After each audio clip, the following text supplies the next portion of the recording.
vous retrouver pour ce nouveau numéro d'Aja en compagnie, mais oui, mais moi je suis ravi, je suis excité comme une puce, de Nelly. Merci Nelly d'être avec nous. Bonjour. Bonjour Nelly. Est-ce que tous les hommes t'accueillent de cette façon-là quand même? Ah, j'aimerais.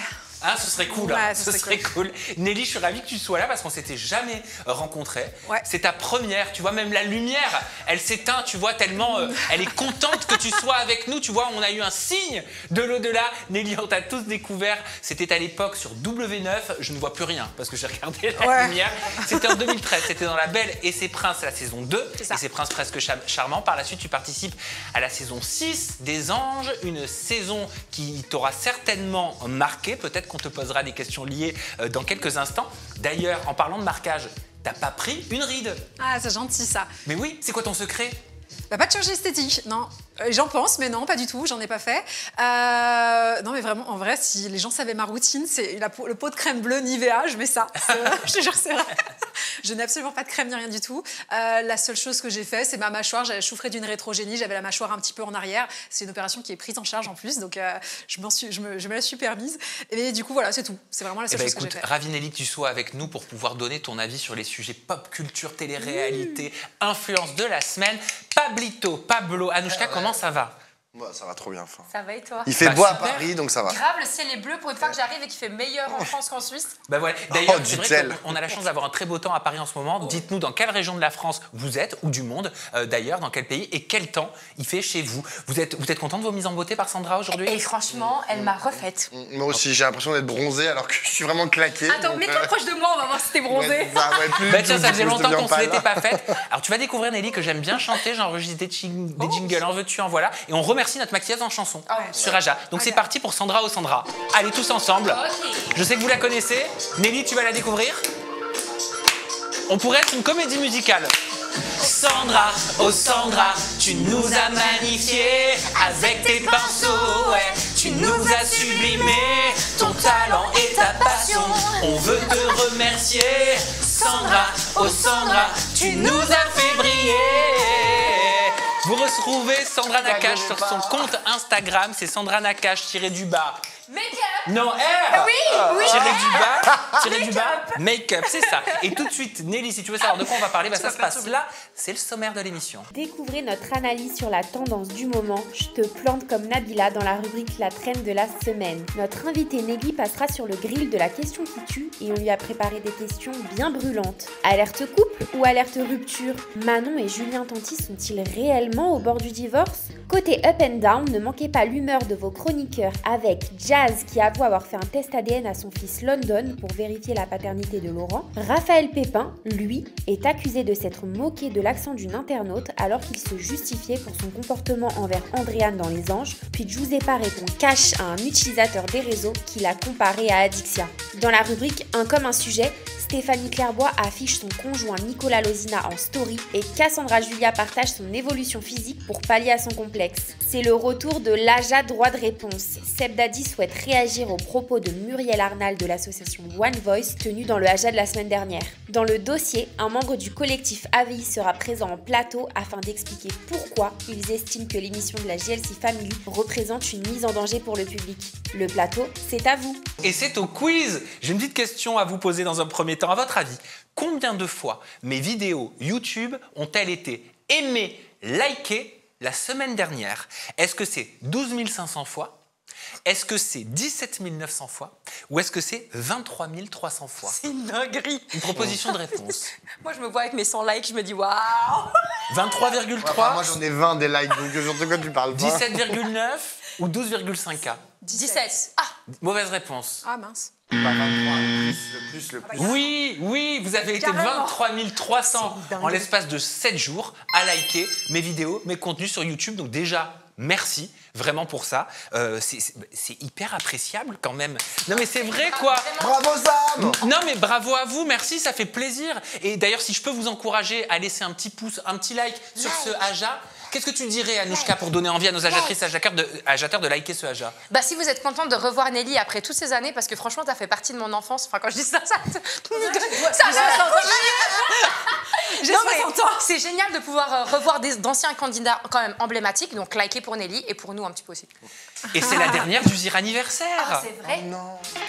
Oh, c'est la dernière fois qu'on fait le jingle. Ah, franchement, là, je suis vraiment triste. Oui, mais moi aussi Allez. je suis triste. Si vous êtes triste, vous mettez triste. Voilà, tout simplement, dans les commentaires de cette vidéo. Nelly, c'est mes 10 ans de création sur YouTube. J'ai donc créé une chanson pour toutes les personnes qui me suivent et pour mon kiff aussi, je dois le dire, parce que j'adore écrire des chansons et chanter. Je te la fais découvrir? Vas-y. Allez, 3, 2, C'est cringe, 1. Vous chantez avec moi. Hein. C'est cringe à mort. Vous faites plaisir. Hein. On est le tonton et la C'est tata cringe. cringe. C'est quoi?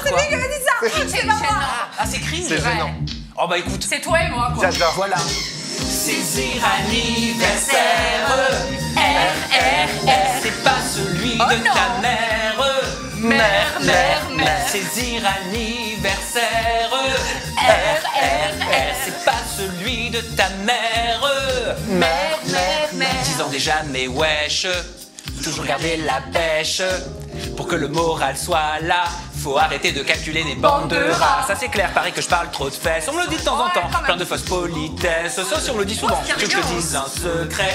Peu importe les reproches, je vais continuer. Je vais toujours continuer d'avancer pour aller toucher tes rêves. T'aimes bien ce moment? N'aie pas peur de tomber, de passer pour une merguez. Peu importe ce qu'ils pensent, l'essentiel c'est que t'avances. C'est que t'avances. Attention, tu peux te rattraper, Nelly. C'est Zir anniversaire, RRR, c'est pas celui de ta mère, mère. C'est Zir anniversaire, RRR, c'est pas celui de ta mère. Merci d'avoir été là pendant tout ce mois du Zir anniversaire et merci d'être là encore pour les mois à venir et les années à venir. À tes 10 prochaines années, Sam. À mes 10 prochaines années, Inch'Allah, à vos 10 prochaines années aussi, Avec nous, c'est pas sûr. à vous aussi. Ben, j'ai une petite surprise, forcément dans Zir anniversaire, vous savez qu'on découvre des archives. Je vais vous montrer. Toi, Pablo, t'as pas dû le voir. Toi aussi, Nelly, t'as pas dû le voir. Le On est trop jeunes, le tout premier plateau d'Aja. C'était il y a moi, je 5 m'en ans. souviens. Bah ouais, on était en plein dans le Covid, on en sortait, on était dedans. C'est très gênant ce que vous allez voir, un peu comme la chanson précédente. Regardez. C'était avec le banc, vous étiez en ligne, non? Moi, maintenant, au jour d'aujourd'hui, j'ai envie que ça se passe bien avec mon mec, j'ai plus envie de me disputer. Ouais, bah moi au jour d'aujourd'hui ça va très très bien avec Zaven. Dis-toi que Bon, les amis, stop, on arrête tout. Le jour d'aujourd'hui, ça ne se dit pas, ce n'est pas français, c'est un pléonasme. Mais comment vous le dire? Marie, Oui. c'est un nouveau départ. On commence une histoire. T'es dans les mystères de l'amour, demain nous appartient, ça se passe comment? T'as vu, je suis une bonne comédienne, non? Excellente comédienne, c'est parfait, c'est tout de suite, c'est votre nouveau talk show, ce jour d'aujourd'hui, c'est maintenant. C'est notre grande première, c'est ta grande première à toi aussi dans ton nouveau numéro, dans ton talk show au jour d'aujourd'hui. Je vais tout expliquer juste après ça, le sommaire. Voilà, ça remonte. Et j'ai une petite surprise pour vous. Vous l'avez vu, le premier numéro d'aujourd'hui, c'était fait à 3 avec comme chroniqueuse Sabrina et Marie. Et bah Sabrina et Marie nous adressent un petit message. Voilà, pour ces 10 ans, étant donné qu'elles ont participé à la toute première d'Aja, on va commencer par le petit message de Maritel. Hello tout le monde, c'est Marie. Que de bons souvenirs cette vidéo. Bon, heureusement, le ridicule ne tue pas. Mais que de fou rire, que d'expérience. En plus, participer aux premières, c'est quand même un truc de ouf. J'ai l'impression que c'était à la fois il n'y a pas si longtemps et en vrai, c'était quand même il y a quelques années. Donc voilà, bah Sam, tu sais tout ce que je pense de toi puisqu'on reste toujours en contact en réalité. Ça fait plaisir, j'espère qu'on se retrouvera. Et surtout un gros bisou à tous les agiateurs, agiatrices qui ont toujours été très sympas et qui te suivent depuis le début. Je t'embrasse Sam, j'embrasse toute l'équipe et plein de bisous. Happy birthday et je pense fort à vous. Bisous bisous. Voilà, bah merci ma petite Marie, toujours aussi solaire, toujours aussi Elle a, jolie. comme toi, elle a pas pris une ride. Elle fait super jeune. Voilà, moi c'est pas la Nivea mon secret, je vous le dis. Voilà. Et Sabrina nous a enregistré pour cette dernière du Zir anniversaire également un petit message, regardez. Hello l'équipe Aja, agiateur, agiatrice. J'espère que tout le monde va bien. Je vous fais cette petite vidéo rapide pour te remercier Sam pour ce flashback. De la toute première émission d'Aja. On peut dire que l'émission a fait du chemin, hein. Et c'est pas rien de le dire, parce que bon, pour notre défense, hein, c'était carrément de l'expérimentation, mais en tout cas, on s'est régalé. Et j'espère que vous vous régalez toujours autant d'ailleurs autour de ce plateau. Et je vous souhaite de continuer à vous amuser. Je vous envoie plein d'amour et vous dis à bientôt. Ciao, ciao. Et merci à Sabrina aussi pour ce petit message. C'est dingue quand même, le temps il passe vite. Hein. Ce premier plateau, je m'en souviens comme si c'était hier. Bref, continuons, poursuivons cette émission. Avec, avec beaucoup de nostalgie. Non, moi je suis un mec nostalgique, mais on va de l'avant. Avec la première rubrique de cette émission, c'est la trend de la semaine. Ah, vous allez voir qu'on va analyser une tendance, je ne sais pas si tu l'as vu fleurir sur les réseaux sociaux, notamment sur le réseau social TikTok, Nelly. C'est la tendance, j'ai même du mal à le dire, mais je te plante comme Nabila. D'accord, ok. Voilà, elle existe vraiment, cette tendance. On va l'analyser ensemble, cette tendance. Vous allez nous dire aussi dans les commentaires ce que vous en pensez, ce que vous en avez pensé quand vous êtes tombé dessus. On va regarder la vidéo, une première vidéo qui correspond à cette trend. C'est tout de suite.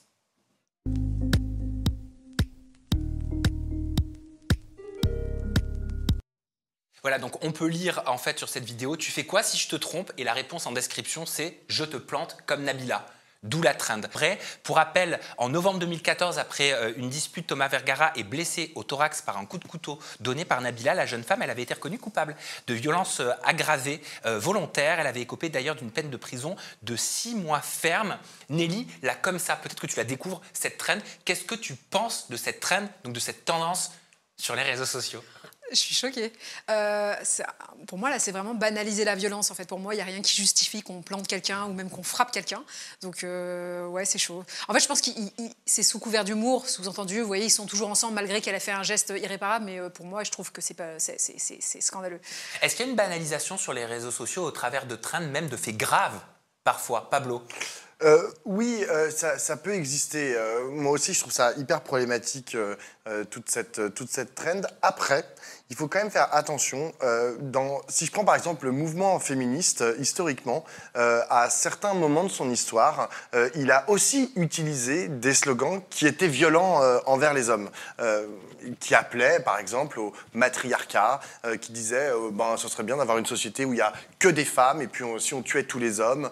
Vous avez des femmes par exemple qui ont mis en avant au sein du mouvement féministe, un truc qui s'appelle, désolé, tu vas devoir mettre un petit bip, mais la couillotine, c'est-à-dire, vous voyez ce que c'est la couillotine, c'est la guillotine, mais pour les testicules. Donc, c'est des appels à la violence, mais c'est inscrit dans un mouvement féministe où il y a une domination dans la société des femmes par les hommes. Là, le problème, c'est que je ne suis pas très certain, quand j'ai regardé le trend, je ne suis pas très certain que ça s'inscrive dans un féminisme. Et c'est trop marrant parce qu'Anouchka, à un moment, a dit, elle a lu le truc et elle a dit, je te plante, et tu as dit, pour qu'on finisse ensemble. Si c'est ça l'objectif, là, il y a un problème. Si c'est de l'autodéfense, par exemple, des femmes contre des hommes violents et dit, je te plante, ça reste problématique, mais c'est différent, en fait. Bien sûr, mais est-ce que tu es persuadée, toi, Anouchka, que le message, il est analysé de cette façon-là par tout le monde sur les réseaux sociaux quand on lui pensait à le planter comme l'a fait Nabila pour qu'on finisse ensemble, par exemple? Moi, je pars du principe que purger sa peine ou pas purger sa peine, à partir d'un certain stade de violence ou de faits graves et contre la loi, et contre même, il y a la loi, il y a la morale aussi, je trouve qu'on ne devrait même plus être dans l'espace public. Même par rapport au sujet de la semaine passée sur Sarah Frézou, etc. Moi, je pense que quand on a dépassé un certain stade, on ne devrait plus être médiatisé, on ne devrait plus mettre des comportements toxiques. Très bien, mais là, la question, c'est pas est-ce que Nabila mérite d'être encore à l'antenne? Là, c'est qu'est-ce que vous pensez de cette trend, véritablement? On pense ce que tu disais, dans tous les grands mouvements politiques ou des avancées sociétaux, que ce soit contre le racisme ou que ce soit féministe, c'est toujours en fait une caste qui est opprimée. Les femmes, d'un certain moment, ou même les personnes racisées, etc. Donc en fait, on est d'accord qu'en fait, dans tous les grands mouvements, il y a eu un moment où effectivement, on a voulu chercher le côté fort pour transmettre un message, pour essayer, pour passer un palier où petit à petit que ça devienne de plus en plus acceptable. Donc on a, que ce soit par l'agressivité, que ce soit les mouvements antiracistes qui ont brûlé des choses, etc. Mais c'était toujours sur une avancée sociétale. Là, en fait, quel est le but en fait? Rien, il n'y a aucun message derrière tout ça. Mais en fait, là où je disais que pour moi, la question, elle se pose, parce qu'en fait, on ne sait jamais vraiment qui de l'œuf ou de la poule, parce que le fait de laisser une personne qui a fait ça autant médiatiser et pouvoir continuer à vivre de sa médiatisation, etc., est-ce que c'est pas cautionné? Parce qu'en fait, par exemple, si on veut prendre le contre-pied, là, il y a le super documentaire que je vous invite à regarder sur Netflix par rapport à Bertrand Cantat. Ça, c'est vrai qu'on en avait déjà parlé aussi par rapport à Roman Polanski. Enfin, est-ce qu'il fallait séparer l'homme de l'artiste? Et c'est un grand sujet. Et moi, j'avais dit sur ce plateau, oui, mais les influenceurs, c'est encore pire, entre guillemets, parce que c'est même pas un art qu'ils mettent en avant, c'est eux-mêmes. Et en fait, quand tu mets ces gens-là en avant, on peut pas dire à Bertrand Cantat, ce que tu as fait, ça, on va jamais pouvoir te le pardonner, même si tu as fait ta peine, et tant mieux, parce que c'est la loi qui veut ça, mais ça veut pas dire qu'on va aller t'applaudir. Mais là, c'est différent, Marie Trintignant est morte. Et on en avait déjà parlé, donc on va pas refaire le discours. Oui, là, ce dont on parle, c'est la romantisation d'un acte violent. Oui. C'est-à-dire que le fait de poignarder, parce que c'est ça dont on parle, planter, ça veut dire poignarder celui qu'on est censé aimer, pour qu'après il reste avec toi. En fait, tu inscris un coup de poignard, un acte hyper violent qui est potentiellement, qui peut tuer, potentiellement. On l'inscrit dans un truc qui dit, en fait, au fond, c'est pour ça que je t'aime encore plus. En te poignardant, je vais t'aimer encore plus. Voilà, c'est un crime passionnel. Sous-entendu, l'amour-passion passionnelle qui te pousse à faire des choses qui sont complètement illégales. D'ailleurs, je suis tout à fait d'accord. Il y a plusieurs psychologues qui ont en fait alerté sur le côté un peu violence dans le couple, en fait, en disant qu'il faut qu'on arrête de romantiser ça en crime passionnel. On entend souvent ce terme crime passionnel, ou alors en fait, il se tape dessus, mais c'est parce qu'il m'aime. Il faut arrêter. En fait, à partir du moment où il y a de la violence, tellement qu'il est violent. Voilà, en fait, il est jaloux. Non, il m'a cogné dessus parce qu'il m'aimait. En fait, c'est notre façon de nous aimer. Non, et d'ailleurs, au niveau de la loi, ça a été retiré parce qu'à l'époque, on pouvait avoir une circonstance atténuante de par cette étiquette crime passionnel, et ça a été retiré. Maintenant, au niveau de la loi, en tout cas chez nous, ici, maintenant, ça c'est plus à prendre. Après, si on s'arrête sur les utilisatrices et les utilisateurs des réseaux sociaux qui font cette traîne, je te plante comme Nabila, je suis pas sûr, à titre personnel, que eux le font avec une volonté qui soit négative ou avec un mauvais message derrière. Je pense juste qu'en fait, sur les réseaux sociaux, c'est ça. Tu as ce besoin d'être visible, d'être vu, tu le fais parce que les autres le font. Et ça a un côté rassurant. Il n'y a plus la recherche de la question de se dire pourquoi je le fais, qu'est-ce que renvoie le message, qu'est-ce que ça va renvoyer aussi si je le fais. Et toi, tu trouves ça rassurant? Non, moi je trouve que ça part. Ah non, moi ça m'inquiète. Je vous ai dit, il y a un côté hyper banalisation de la violence dans le. C'est ça, c'est en fait limite on en rigole, alors qu'en fait moi je trouve ça hyper choquant. Mais oui, mais c'est comme il y a une autre trend. Bon, là c'est pas le sujet, mais je sais pas si vous l'avez vu, où il y a des gens qui testent des trucs où ils se mettent un torchon sur le visage avec de l'eau, les trucs de torture de l'époque là. Voilà. Pas de l'époque, il y en a toujours aujourd'hui. Ah, il y en a toujours de ça. Bien sûr, c'est les trucs de Guantanamo et tout. Ok, non mais je trouve ça dingue de voir ça fleurir sur les réseaux sociaux quand même. Moi, ça me fait peur quand j'ouvre les réseaux sociaux. Alors, je vais dire un truc. Moi, je trouve que c'est absolument dramatique, et en plus pour les jeunes qui regardent ça et qui veulent tester, évidemment ne faites pas ça. Mais moi ça me dérange moins dans le sens où ils se font ça à eux-mêmes et c'est eux qui prennent la décision de le faire. Là on parle de quelqu'un qui agresse une autre personne. Dans les deux cas c'est une catastrophe, mais je trouve que c'est pas totalement le même sujet, je veux dire. Pour moi c'est des trends qui ne sont pas acceptables sur TikTok. Et que fait TikTok aussi dans ces cas-là? La finalité, non mais la finalité c'est la visibilité. Oui, mais c'est que ça. Et non mais t'as l'impression en fait que dans certains trends, les gens qui participent aux trends sont vraiment, ils n'ont même pas envie de participer. Ils le font parce que c'est comme ça. Ils voient le hashtag, ils voient la vidéo et ils refont exactement la même chose. Que ça soit pour le truc sur la tête, que ça soit une façon d'arranger son corps, tu vois, de faire du sport, de pas manger ou de trop manger ou je sais pas quoi, dans les achats, ce trend de je te plante. C'est-à-dire qu'en vérité, il faut quand même que les acheteurs et les achetrices, mais globalement tous les utilisateurs des réseaux sociaux, se disent que lorsqu'ils font quelque chose, c'est leur libre arbitre. C'est eux qui décident de le faire. Le coup de couteau, j'ai l'impression que je vais parler clairement qu'il est devenu symbole de starification. En fait, il est devenu symbole d'un couple. Je suis désolé de le dire, mais j'ai l'impression que certains le voient comme ça. C'est genre, avec ce coup de couteau, tu deviens un couple goal. C'est ça un peu le message. Donc ça reprend un petit peu ce que tu disais sur ton analyse, Anouchka, ce que tu disais aussi sur la romantisation, le côté passion, mais quelles sont les limites? Est-ce qu'il faut des limites? On en parlait sur un AJA il y a 2 semaines, je crois, avec Arthur Delaporte, le député du Parti Socialiste, qui est président de la commission d'enquête justement sur les effets néfastes que peut avoir TikTok sur la jeunesse. Mais en fait, moi, je suis pas tout à fait d'accord. En fait, moi, déjà un peu avant tout ça, la fille qui a 60 ans, on dirait. Mais vas-y, Mani. Il Ouais, c'est ça. À mon époque, il y avait un truc qui existait dans les cours de récré où en fait ils se mettaient quelque chose autour du cou et c'était juste le foulard, voilà, exactement. Mais c'était bien avant ça. Il n'y avait pas TikTok à l'époque, etc. Et pourtant, en fait, c'était hyper démocratisé en France. C'était celui jusqu'à qui tombait dans les pommes. Fallait tomber dans les pommes, c'était pas un rang. Ça te faisait un effet où donc en fait, voilà. Ça te faisait un effet. Et d'ailleurs, il y en a plusieurs qui sont morts en fait parce qu'ils ont privé leur cerveau d'oxygène. Mais en fait, c'était à l'époque, il y avait déjà ce truc dans la cour de récré d'essayer de faire des trucs débiles comme ça. On faisait des trucs débiles dans la cour de récré. Mais aujourd'hui, maintenant, il y a les réseaux sociaux en plus, donc c'est visible. C'est juste ça la différence, c'est qu'on le voit plus. Et c'est amplifié. Et c'est amplifié parce que par ça. C'est que d'un seul coup, où ça arrivait dans les écoles, en fait, par des on-dit, des machins, c'est les copains qui le disaient aux copains, etc. Puis tu avais le jeu du foulard qui arrivait dans ton établissement. Maintenant, quand ça arrive sur les réseaux sociaux, c'est immédiat, c'est hyper rapide. Après-demain, on n'en entend plus parler, en fait, de cette trend. C'est ça aussi le grand jeu des trends. Exactement. C'est-à-dire que les trends se multiplient et le truc, c'est que parfois ça monte aussi en puissance. Et c'est-à-dire que là, par exemple, le jeu de se mettre le torchon avec de l'eau, là, c'est hyper dangereux. Donc, et en fait, à chaque fois, et ça va tellement vite sur les réseaux sociaux qu'effectivement, il faut que les plateformes disent au bout d'un moment, stop, lorsqu'ils voient la trend en fait qui arrive et qu'elle est problématique pour la santé des individus ou qu'elle pourrait porter préjudice et être discriminatoire, il faut qu'elle puisse la couper et dire maintenant stop, quand il y a tel hashtag, on interdit la publication. Mais les trends sont plus rapides que les actions des législateurs. C'est donc pour ça que c'est très compliqué. On va enchaîner tout de suite avec la question qui tue. Et la question qui tue, ma petite Nelly, elle est pour toi. C'est une rubrique forte qui existe depuis le tout début. Le tout début d'Aja, on a chacun une question à te poser. Je commence ? J'écoute. Je démarre ? Ok. Donc Nelly, tu as participé à la saison 6 des Anges, c'était diffusé sur Énergie 12. Tu étais d'ailleurs parti pour le tournage en Australie. C'est une saison qui est vue par beaucoup d'utilisateurs des réseaux sociaux aujourd'hui comme une saison qui a été difficile pour toi, selon eux, en tout cas en fonction de l'effet miroir des images qu'on a eues. Certains disent que tu as subi un véritable acharnement, c'est dur à dire, de la part de certains candidats. J'ai une petite vidéo d'un extrait avec Julien Bert éventuellement à te montrer. Est-ce que tu acceptes ? Non. Non. Tu préfères pas voir ? Ouais, alors on regarde pas. On regarde pas.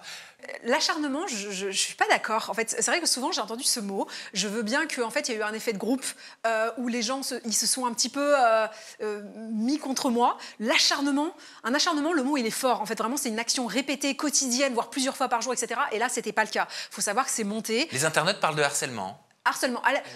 Harcèlement, à la limite, c'est encore... Et j'ai regardé la définition avant de venir, on est vraiment sur une action répétée, quotidienne, journalière, d'une action agressive, etc., etc. Je suis pas sûre qu'on en soit là, vraiment, très sincèrement. Faut pas oublier que c'est une émission qui est montée. Vous avez 2 mois de tournage, avec des moments où, en fait, on va pas vous filmer quand je suis dans mon lit en train d'écouter de la musique, forcément. Donc, ou même quand je suis au bord de la piscine en train de bronzer. Donc, en fait, on vous sort des éléments sur 2 mois où on a l'impression que j'ai vécu beaucoup de moments négatifs. Mais en réalité, il y a quand même une majorité de moments positifs.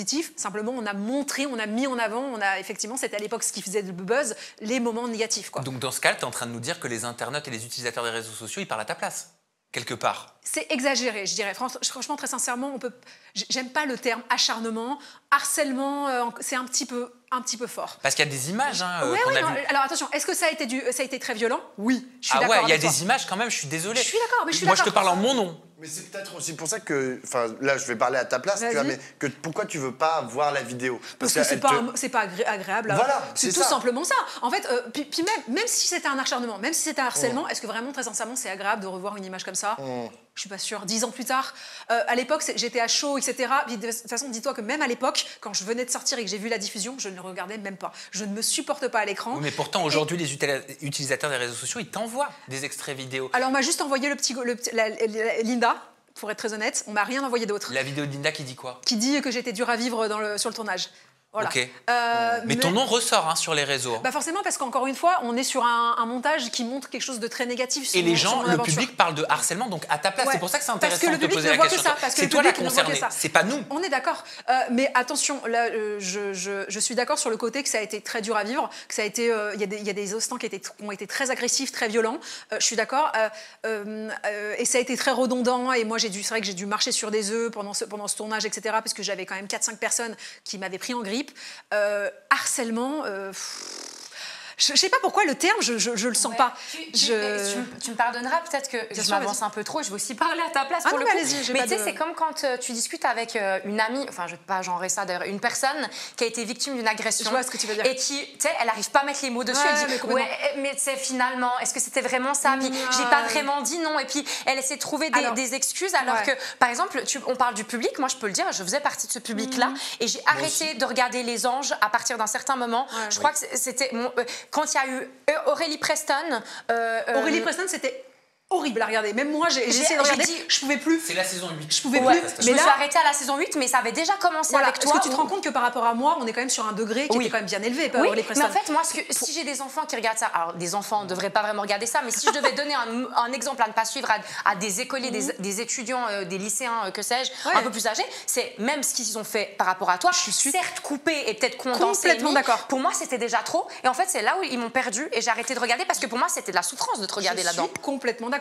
Mais moi, je ne suis pas arrivée à me regarder, pour te dire. Mais moi, c'était au-delà de ça, c'était l'image. On m'a dit, j'ai entendu dire que Johnny Depp n'arrive même pas à regarder ses propres films parce qu'il se supporte pas à l'écran. Je t'assure que c'est horrible de se regarder à l'écran. La voix, même la voix, c'est moi ça. Il y a vraiment un truc horrible. Mais en plus de ne pas se reconnaître sur une télé, moi, je sais pas, ça fait maintenant peut-être une journée qu'on est ensemble. Je vous assure que vous devez voir que je suis quand même pas quelqu'un qui est. Bonjour.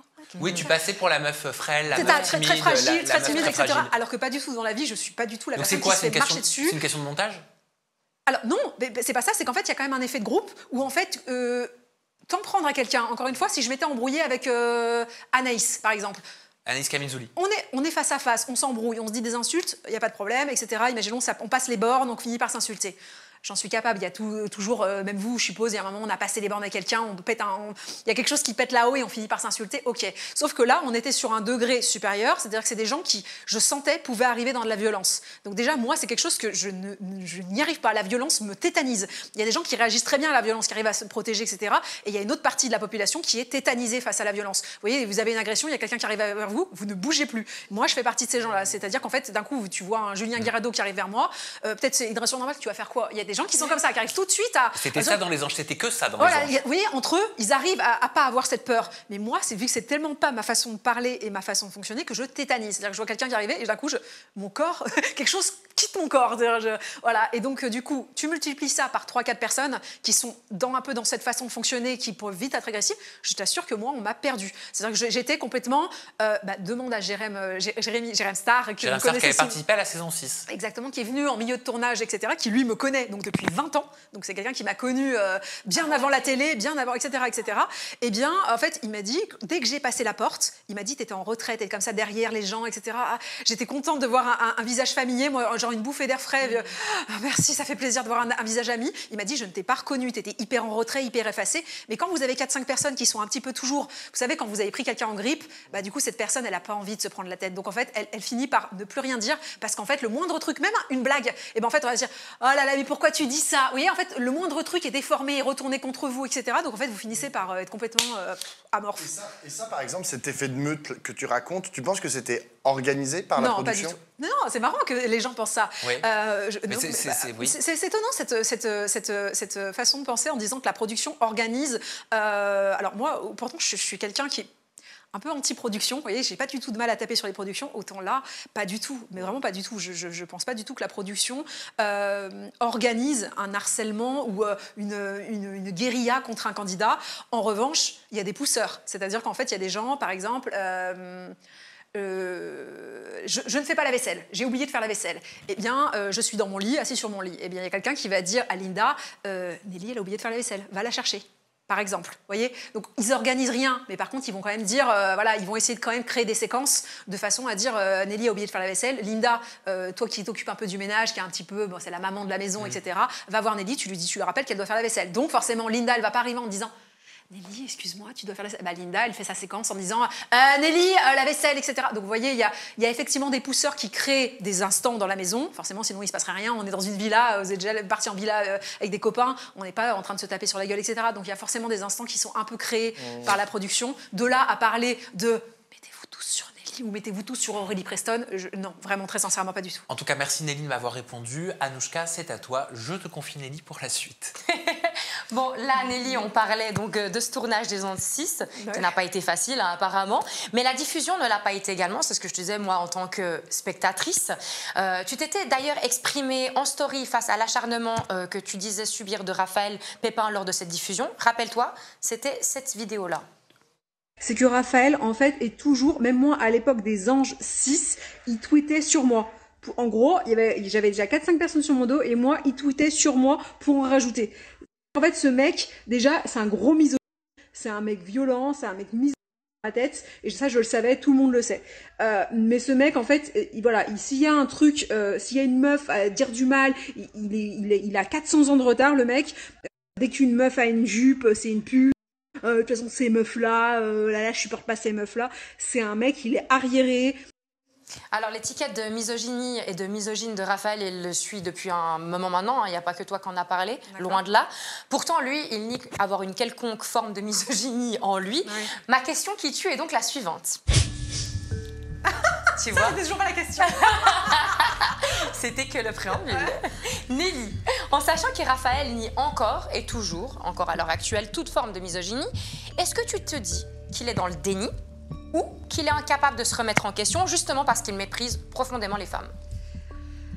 Alors moi j'ai une approche qui est un petit peu plus tempérée. Je dirais qu'en fait, tant qu'on ne vit pas la vie de quelqu'un, on ne sait pas ce qu'il vit. Par exemple, moi, en ce moment, je la vois beaucoup, la traîne masculiniste sur les réseaux en disant que les hommes ont une charge mentale, que les femmes ne voient absolument pas, etc., etc. Très sincèrement, ça me fait rigoler. En tant que femme, je me dis, mais quelle charge mentale?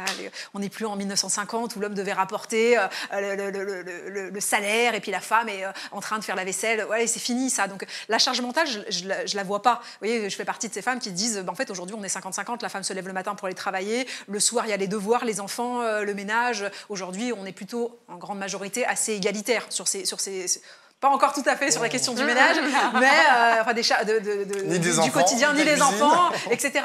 Mais aujourd'hui, c'est quand même plus démocratisé que l'homme fasse la vaisselle, fasse le ménage, etc.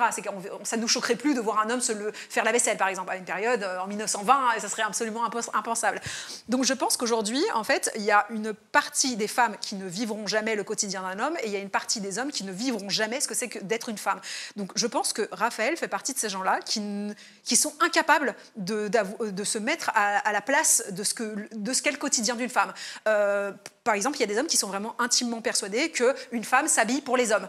Le matin, je me lève et je m'habille et je me maquille pour plaire aux hommes. Voilà, j'ai hâte qu'on me regarde, etc. Ça leur viendrait même pas l'idée de se dire, en fait, elle a envie d'être jolie. Elle a envie de se plaire à elle-même. Ah mais pourquoi tu te maquilles pas chez toi? Parce que chez moi, je suis toute seule et que ça me fait du bien d'enlever mon maquillage, tout simplement, que j'ai pas resté maquillée toute la nuit. Genre, il y a des trucs qui sont un peu débiles pour moi. Mais bien évidemment que j'ai envie d'être jolie, bien évidemment que j'ai envie d'être agréable à regarder, mais pas que pour les hommes, pour les femmes aussi, puis même pour moi, me sentir. Et en fait, il y a ce côté hyper entier de les femmes font ça pour ça, elles se mettent en mini-short dans la salle de sport pour attirer le regard. Il n'y a pas du tout de remise en question sur le quotidien d'une femme, la façon de penser d'une femme. Et on fait la même chose pour les hommes aussi. Moi, par exemple, j'ai du mal à comprendre un petit peu quelle pourrait être la charge mentale d'un homme. Et donc, je pense qu'en fait, on est juste là-dessus sur Raphaël. C'est qu'en fait, c'est peut-être quelqu'un qui ne comprend pas ce que vit vraiment la réalité d'une femme. Et donc, il est persuadé d'avoir une vérité, moi je suis persuadée d'avoir une autre, et donc c'est deux personnes qui ne se comprendront pas, tout simplement. Merci d'avoir répondu à ma question qui tue. Ouais, merci, c'était intéressant. Ouais. Pablo, c'est à toi, je te confie Nelly. Oula, à moi. Le politique. Le politique. Remarque, c'est une question un peu politique, parce que je vais revenir sur la question du harcèlement. Alors, toi, tu as parlé de ce rapport que tu as avec ce concept. Il y en a d'autres qui l'ont dénoncé dans des émissions de télé-réalité. Je pense notamment à Angèle Salentino qui avait participé à la 4e saison des Vacances des Anges et qui avait dénoncé, mais ça date d'il y a plusieurs années maintenant, le comportement de Raphaël Pépin, un acharnement, Sarah Frézou, etc. Enfin, elle en avait dénoncé beaucoup, ça date d'il y a plusieurs années, et là, elle en a reparlé il y a quelques semaines. Okay. Est-ce que, au vu de ce qu'elle raconte, au vu de ce que toi aussi tu racontes par rapport à ton expérience, est-ce que tu considères que les émissions de télé-réalité protègent les bourreaux au détriment des victimes, notamment de harcèlement? Non. Toi, ils t'ont protégé ou pas? Non, allez. Question suivante. Non, mais c'est Je développe absolument rien. Alors, intéressant d'avoir ton avis. Ouais, alors moi je suis pas d'accord. En fait, le problème, c'est que ces gens-là, quand ils sont en tournage, ils se rendent pas compte de leur comportement. Pour eux, ils sont dans un effet de groupe, ils rigolent, ils ont pas l'impression, en fait, ils ont l'impression de le faire à juste titre. Puisque, encore une fois, la vérité de chacun est propre à chacun. Donc en fait, ils se disent, cette personne, j'ai cette image de elle est chiante, etc. Donc en fait, je vais lui rentrer dans l'art, elle m'a fait quelque chose que j'ai pas digéré, j'ai un grief contre elle. Donc en fait, ils se rendent pas compte du comportement qu'ils ont au quotidien avec cette personne. Ce n'est que une fois que l'émission est diffusée qu'en fait on se voit. Moi je peux vous assurer qu'après tournage, j'ai Thibaut qui m'a appelé, j'ai Chana qui m'a appelé, j'ai Julien Bert qui a présenté des excuses parce qu'en fait moi Thibaut quand il m'a appelé, alors il m'a appelé vraiment d'ailleurs j'étais dans une chambre d'hôtel etc, j'étais même surpris de son appel. Écoute oui Nelly excuse-moi, je suis en train de regarder les épisodes et je me rends compte que j'ai agi comme un con, je suis désolée. Donc en fait je ne suis pas d'accord avec toi dans le sens où en fait souvent si tous on avait une caméra qui nous suivait dans le quotidien, on se dirait je pensais que j'étais pas comme ça, je pensais que, etc. En fait, des fois, se voir, on se prend conscience du comportement qu'on a. Mais pardon Nelly, j'entends et je respecte complètement, mais certaines images qu'on a vues, c'est pas tous les jours dans notre quotidien qu'on a quelqu'un qui vient se mettre en face de ta tête, qui te fait un face-to-face, qui te traite de tous les noms, qui te rabaisse par rapport à ta condition de femme et qui te dit, en gros, je vais te péter la gueule parce que t'as parlé de mon pyjama. Désolé, à Julien Guirado. Mais oui, mais regarde, mais il s'est fait défoncer sur les réseaux. C'est ce que je veux dire, c'est qu'en fait ta question, si j'ai bien compris ta question, c'était est-ce que tu penses que la télé-réalité ou les émissions, etc. protègent les bourreaux au détriment des victimes. Pas du tout, puisqu'en fait à chaque diffusion, la preuve que non, puisque en fait Aurélie Preston aujourd'hui, c'est elle qui a été soutenue et par le public. Voilà, par le public. Par le public. Non, parce que moi la question c'est la production. En fait, la question c'est que tu vois, on est quand même dans une entreprise. Toi, tu as un contrat en fait avec cette production. Tout le monde. Mais pendant le tournage et après aussi. Non, parce que ça peut avoir le trauma peut naître après. Autant pour moi, j'avais pas compris ta question. Excuse-moi. Excuse-moi. Je pensais vraiment qu'en fait, est-ce que tu pensais que la télé-réalité, de façon générale, protégeait les bourreaux? Alors là, je suis pas d'accord, parce qu'au contraire, ils se font plutôt descendre en flèche. Oui, mais en les reprenant de saison en saison, quelque part, c'est une forme de protection. Alors là où j'avais pas compris le sens de ta question. En revanche, les productions, mais je suis complètement d'accord avec toi. C'est ce que j'ai dit d'ailleurs dans l'interview qu'on a fait avec Sam. Je n'ai jamais compris pourquoi des moments où moi, je me suis sentie agressée physiquement par Julien, par exemple, un moment où pour le coup du pyjama, où moi c'était une blagounette et d'un coup je l'ai vu arriver vers moi très agressivement, il n'y a personne qui intervient. C'est-à-dire qu'en fait il pourrait me mettre une balayette, me mettre un coup de poing, me mettre un coup de tête, jamais la prod n'intervient. Je me souviens d'avoir dit à des caméramans mais vous intervenez quand en fait, mais pas que pour moi, mais même pour Aurélie, mais comment ni après, ni a posteriori, et tu vois, et c'est de ça, te dire on va te protéger, on est désolé d'avoir comment ça se fait que ces mecs ou ces filles, hein, on sait de qui on parle, et bien en fait se passent de télé en télé alors qu'ils ont des comportements qui sont à la limite de l'agressivité physique. En fait, même ils sont parfois. Mais donc ça Aurélie Preston, le côté où quelqu'un lui a pissé sur son matelas, etc. Ouais, mais ça devrait être le mec qui a fait ça, il devrait être viré, mais ad vitam aeternam de toute production télévisuelle. Et pourtant. Ils sont toujours là. Donc en fait, c'est ça, il y a un vrai problème là-dessus. Il y a un vrai problème, autant en tournage que pourquoi ces candidats sont... Parce qu'ils apportent du buzz, parce qu'ils apportent de la visibilité à l'émission. Je ne suis pas d'accord. En tout cas, il y a des possibilités, il y a des outils qui sont mis à notre disposition et on s'est dit que c'était intéressant de les savoir et il faut les connaître. Parce que souvent, on cherche l'information, on a du mal, on n'y va pas forcément par soi-même. Il y a Pharos. Pharos, tu connais, Pablo. en ligne. Donc ça, c'est une plateforme officielle voilà, où chacun peut signaler un contenu. P-H-A-R-O-S. Oui, merci de le dire, P-H-A-R-O-S. Donc vous avez la possibilité de dénoncer un contenu ou un comportement illicite en ligne. Ça peut être un site, une vidéo, un réseau social. Il y a les pré-plaintes en ligne aussi qui sont possibles parce qu'on peut avoir parfois l'esprit de se dire tiens, je vais aller au commissariat mais on va me remballer parce que j'y suis déjà allé pour ça et on m'a pas pris au sérieux et on m'a dit non, ça sert à rien. Et on peut forcer à notre niveau le truc en faisant une pré-plainte et après en y allant, il faut savoir qu'ils sont dans l'obligation de valider et de faire signer la plainte. On est d'accord. Oui. Et on peut dénoncer des faits de harcèlement ou de cyberharcèlement. Il y a des associations. On a pensé à France Victime qui accompagne de façon juridique et psychologique les victimes. Il y a Marion La Main Tendue qui est spécialisée dans la lutte contre le harcèlement scolaire et numérique. Il y a les actions collectives aussi qui sont possibles. C'est le fait de regrouper plusieurs témoignages pour pouvoir peser juridiquement et aussi la médiatisation encadrée. Voilà, c'est le fait de parler publiquement en étant accompagné d'un avocat ou d'une association pour protéger ses droits. Ouais. Je rajouterais une petite chose, c'est qu'il faut aussi en parler lorsqu'on est victime de harcèlement à ses proches. C'est souvent la première chose, à mon avis, que l'on peut faire, c'est aller parler à ses amis, à des gens, bien sûr, qui ne sont pas les bourreaux du harcèlement. Hein, mais tu vas en parler à tes amis, ça demande un effort. Hein, c'est souvent pas facile, mais si tu arrives à en parler à ta meilleure amie, à ton meilleur ami ou à ta famille, ça peut après enclencher en fait tout ce dont tu parles. Parce que c'est vrai que parfois c'est un peu de se dire tu vas aller dans un commissariat où tu connais personne, parler de faire de harcèlement à un policier ou une policière. Voilà, il faut prendre son courage à deux mains. Donc, et parfois tu peux te faire accompagner aussi de ton ami. Aller à deux au commissariat, c'est souvent plus facile. Mais à titre personnel, je ne sais pas si tout le monde l'a déjà vécu pareil à un moment donné de sa vie numérique ou dans l'espace public, s'il a vécu du harcèlement, du cyberharcèlement. Mais oser se dire même à soi-même, je trouve que c'est tout un cheminement. C'est très difficile de dire, ok, d'accord, je le ressens comme ça, je considère que ce que je vis depuis un moment, si c'est répété ou autre, bah c'est ça, parce que ça altère ma santé, ça altère mon moral, ça altère qui je suis, je ne souris plus, je deviens malheureux. C'est dur de se le dire parce que tu te dis, oh là, merde, je passe de l'autre côté de celui que j'ai l'habitude de voir, en fait, et aujourd'hui je deviens au centre de tout ça. Moi, non, c'est pas possible.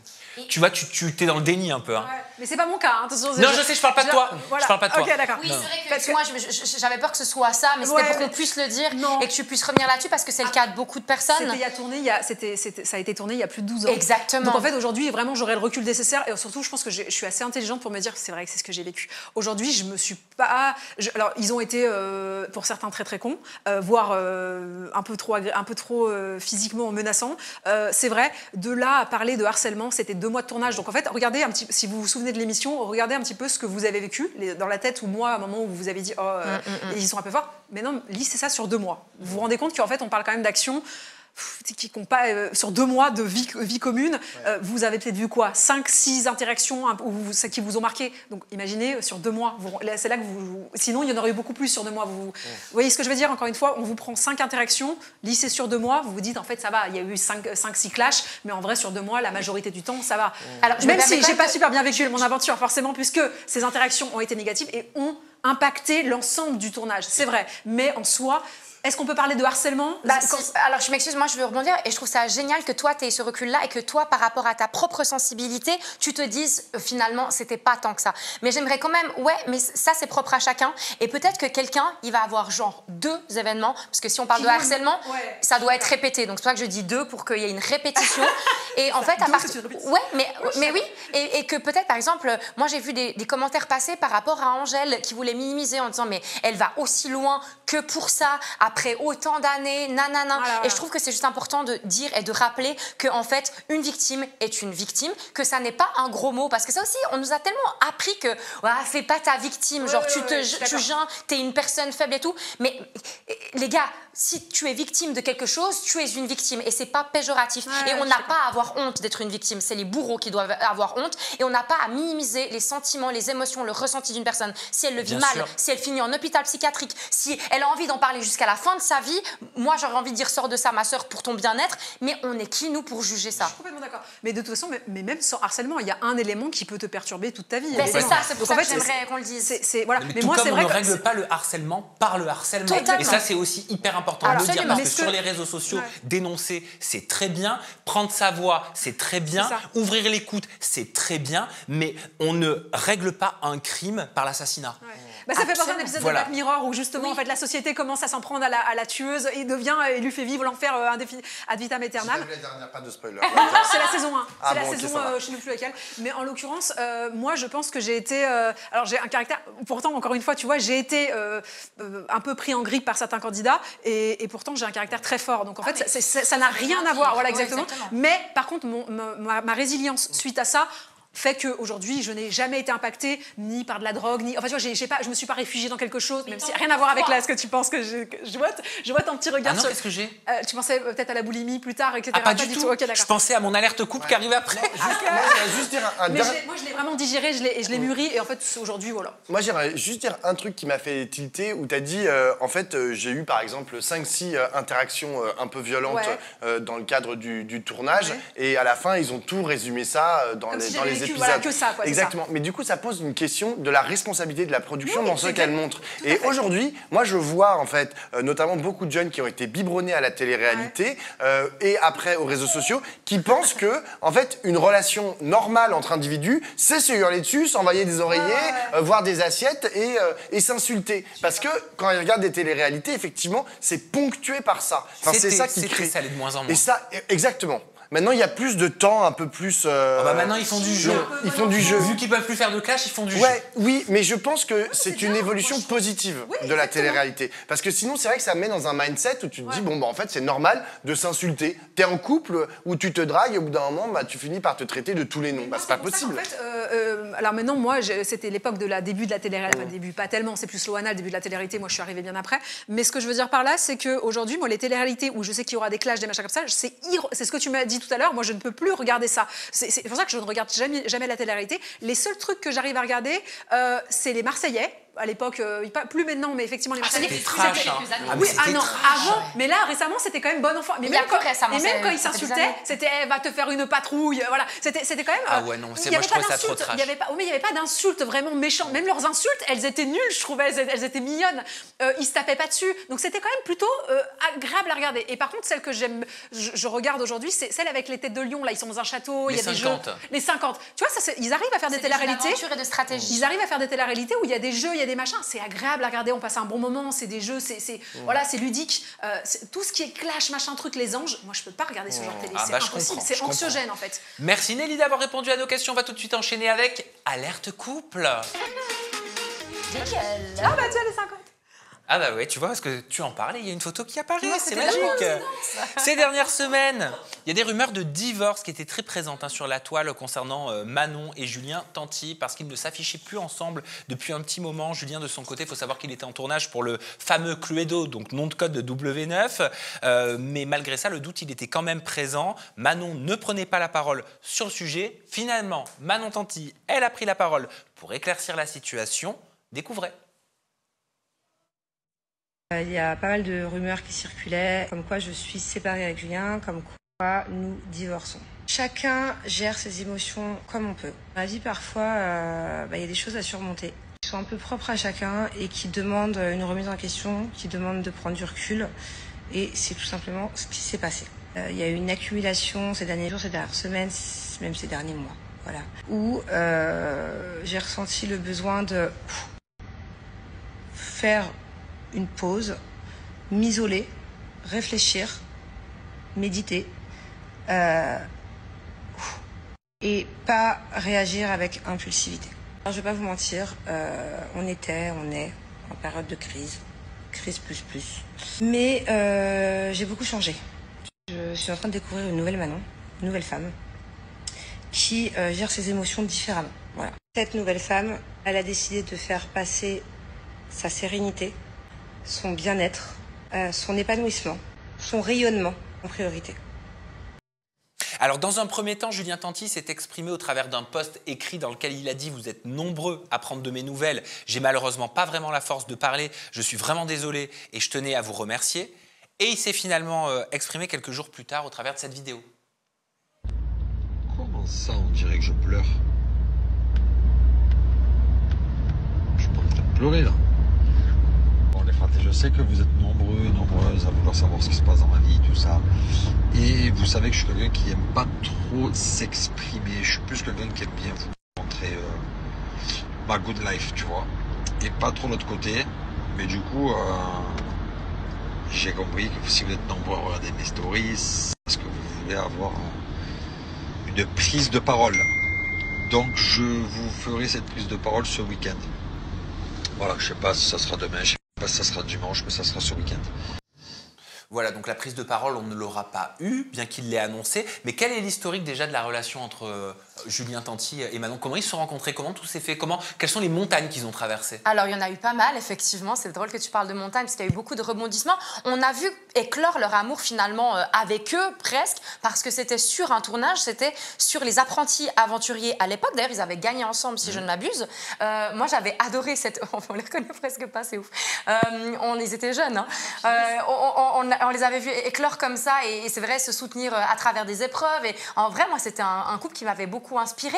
Malheureusement, Julien était reparti sur le tournage des Marseillaises South America, me semble-t-il, où il avait trompé Manon. Est-ce qu'on était vraiment surpris parce que dans son historique amoureux et avec ses ex, et c'était avec Liam Di Benedetto. Et oui, exactement. Je me souviens d'une story à la piscine où tout le monde frisait. Bah tiens, c'était la tendance de l'époque, fallait friser dans les stories et tout le monde disait ouais, il est un peu trop proche de Liam et tout. En effet, t'as raison. Freeze.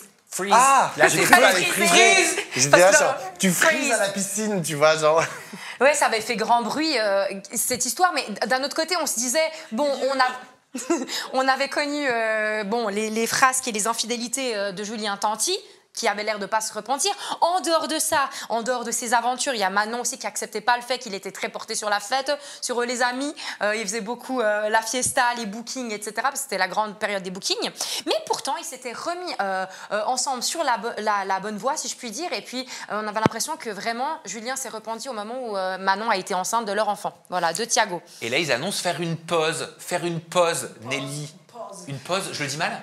Si, non, mais c'est l'accent, c'est marrant, c'est rigolo. Ah bon, je dis une pause, je fais attention. Pause. Une pause. Non, chez moi, dans le du sud, sud, chez moi, dans le sud, c'est une pause. Ouais, bah oui. Une pause. Une pause, on fait dans une pause. le sud. Une pause. Mais une pause, tiens, voilà. Une pause. Non, mais est-ce que tu penses que ça annonce une rupture quand on est dans un couple et qu'on se dit, tiens, on se fait une pause?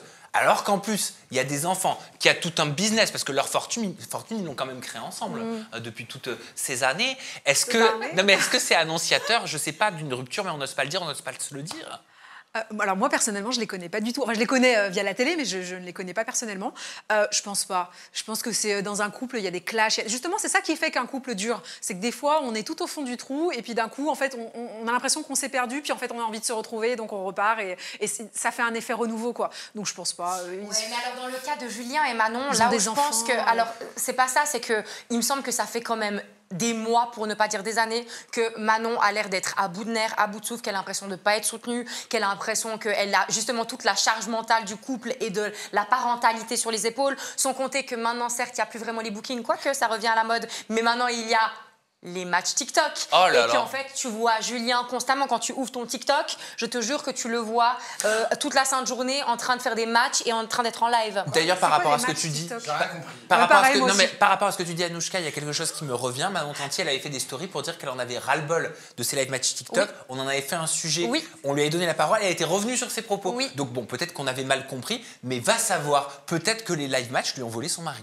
Bah en fait, il passe constamment en live sur l'application TikTok. Okay, et puis, en fait, pendant ces lives où tu peux parler et faire n'importe quoi, tu peux aussi faire des matchs avec un autre TikToker. Et le but, c'est de gagner le plus de points, c'est-à-dire que tes abonnés t'envoient des gains, des dons, comme là, voilà, comme tu peux le voir avec Julien. Et puis les deux, ils sont vraiment adeptes à ça, c'est-à-dire qu'ils passent leur journée à faire ça. C'est comme si, par exemple, tu es en couple avec quelqu'un, un ou une gamer, et qui va passer sur sa console face à un écran toute la sainte journée. Oui, mais c'est quand même un couple fort. Moi, je suis désolée, ça me fait penser, là, pour tous les millennials, à Cathy et David Guetta. Bon, même si ça n'a strictement... Non, mais justement, le rapport. Mais laissez-moi finir. Ça n'a strictement rien à voir. Ils ne sont pas Cathy et David Guetta, mais Cathy et David Guetta étaient un couple fort qui a fait de la fortune ensemble. Lui était DJ, elle organisait les soirées, elle avait le relationnel, etc. Elle sortait des parfums. Et la rupture avait été très difficile à l'époque à annoncer parce que tu as quand même, au-delà d'avoir des enfants, tu as l'image du couple, tu as le business qui a été construit ensemble. Là, ils sont à Dubaï, ils sont ensemble. Imagine, il y en a un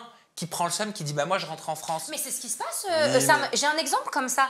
On a Laura Lampica qui vit à Dubaï et qui a la garde de Zlatan, et puis Nico qui habite en France et qui doit prendre l'avion et faire les allers-retours pour aller voir son fils. Il habite en Belgique.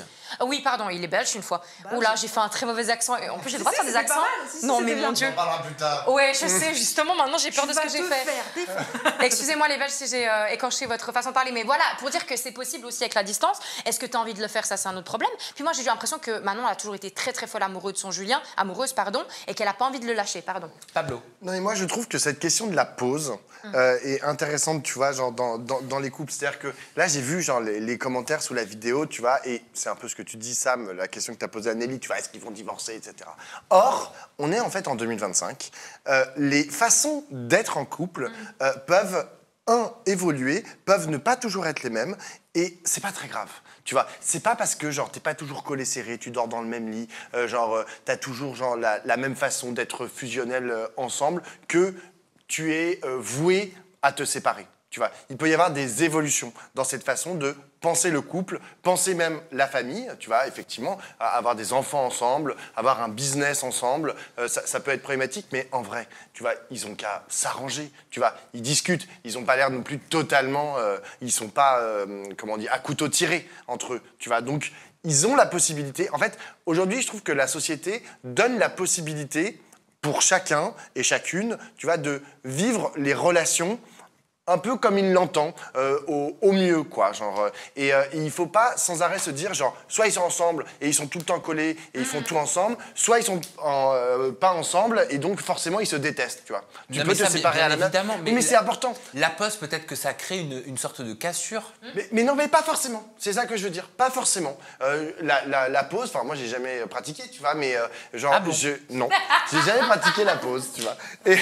Mais tu vois, je vois bien autour de moi que la pause, tu vois, par exemple, moi j'ai des amis, des couples, tu vois, qui se sont mis en pause, mais qui continuent à vivre ensemble. Ah, moi j'aurais peur de la pause. À titre personnel, j'aurais peur de la pause. J'aurais peur que mon mec aille voir ailleurs.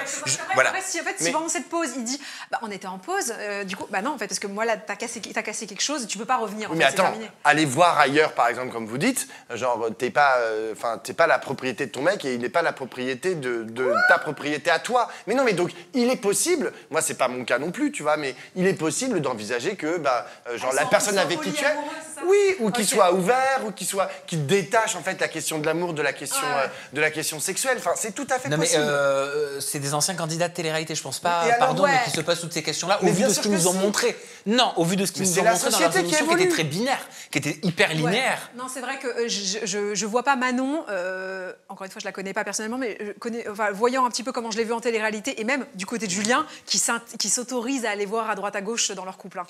J'ai pas ce sentiment. Ta réaction, t'as vu, moi ta réaction m'a un peu choquée, le fait que tu sois choquée, parce que t'as été choquée quand il a dit l'autre ne t'appartient pas, et t'as fait quoi? Comme si l'autre nous appartenait. Moi personnellement, à titre personnel, je n'ai jamais pardonner la tromperie. Moi non plus. Ça m'est jamais arrivé personnellement. Moi je le sais pas, mais je ne pardonnerai jamais la tromperie. Pour moi, en fait, c'est même pas. Attends, je vais faire une parenthèse. Ce n'est même pas une question de pardon, etc. C'est que moi, je sais très bien que je pourrais plus lui faire confiance. Donc en fait, on va devenir fou. Je vais tronger tellement jusqu'à l'os que tu vas plus. On va être malheureux. Je vais plus jamais te faire confiance, etc., etc. Je ne pourrai jamais pardonner la tromperie. C'est pas le cas de tout le monde. Alors voilà. Moi c'est pas ça qui me choquait parce que moi aussi je me considère comme exclusive jusqu'à preuve du contraire. Jusqu'à preuve du contraire. Oui, parce que tu sais quoi, il faut jamais dire Fontaine, je ne boirai pas de ton eau. Mais pour l'instant, je suis un peu réac là-dessus et j'ai des choses à déconstruire apparemment. Mais c'est juste que ce qui m'a choqué, c'est que tu sois choqué qu'ils disent l'autre ne t'appartient pas. Alors qu'en soi, c'est vrai, l'autre ne t'appartient pas. Je l'entendais dans le sens où on autorise l'autre à aller voir ailleurs. C'est plus le côté exclusif que j'ai voulu dire. Parce que si on part du principe que l'autre t'appartient, je peux comprendre ce que tu dis toi ensuite, de dire non, mais attendez, ils se sont pas posé ces questions. Parce que si la société nous dit qu'on est des objets et qu'on s'appartient les uns les autres. C'était pas dans ce sens-là. Ce qui m'a fait réagir, c'était le côté je t'appartiens pas, donc j'ai le droit d'avoir quelqu'un d'autre. C'était plus ça. Oui, parce que je suis désolé, vous dites oui, Manon et Julien Tanti, c'est pas ça, ils sont pas dans ce mood-là. Moi, je suis désolé, mais quand je vois Manon Tanti, ce qu'elle dit, en fait, elle essaye de réfléchir. Elle essaye de se dire, en fait, c'est quoi, aujourd'hui, que j'ai en face de moi, c'est quoi ma relation avec Julien, genre, elle essaye de poser les choses. Donc, moi, c'est tout le contraire de vous. Au contraire, je trouve qu'elle est très réfléchie et qu'elle est, en tout cas, en processus de réflexion sur c'est quoi son couple. Et peut-être que dans quelques jours, dans quelques semaines, ils vont arriver, tous les deux, à une conclusion. On est ensemble sur cette base-là. On n'est pas ensemble sur cette base-là. Et voilà. On n'a pas dit, Pablo, qu'elle n'était pas réfléchie. Bah oui. Voilà. On a dit tout simplement qu'elle se posait des questions sur la pause. Qu'est-ce que ça signifie une pause? Je dis pas qu'elle se pose pas de questions, je dis juste que je ne les vois pas accepter un polyamour en fait. Voilà, mais peut-être que Manon Tanti peut nous répondre. Peut-être. Directement. Bah oui. Une exclue, bien sûr.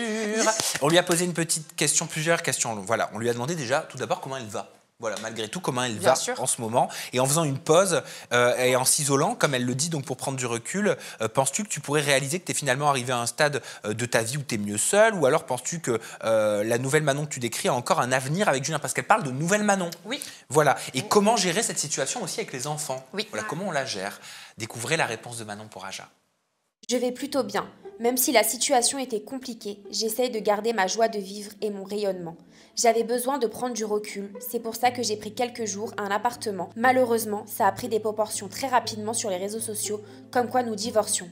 Alors que moi-même, je ne savais pas où j'en étais, j'avais juste besoin de tranquillité. J'ai mûri, et maintenant quand la situation est trop conflictuelle ou qu'il y a trop de tension, je préfère m'éloigner, prendre du recul pour me remettre en question et réfléchir à la meilleure manière de réagir pour mon bien-être. Se séparer après 9 ans de relation, ce n'est pas une décision à prendre à la légère. C'est pourquoi nous essayons du mieux qu'on peut d'être à l'écoute de l'autre pour améliorer les choses. La nouvelle Manon peut avoir un avenir avec Julien à condition qu'il la comprenne et qu'il soit à l'écoute. Quant aux enfants, on les préserve bien évidemment au maximum.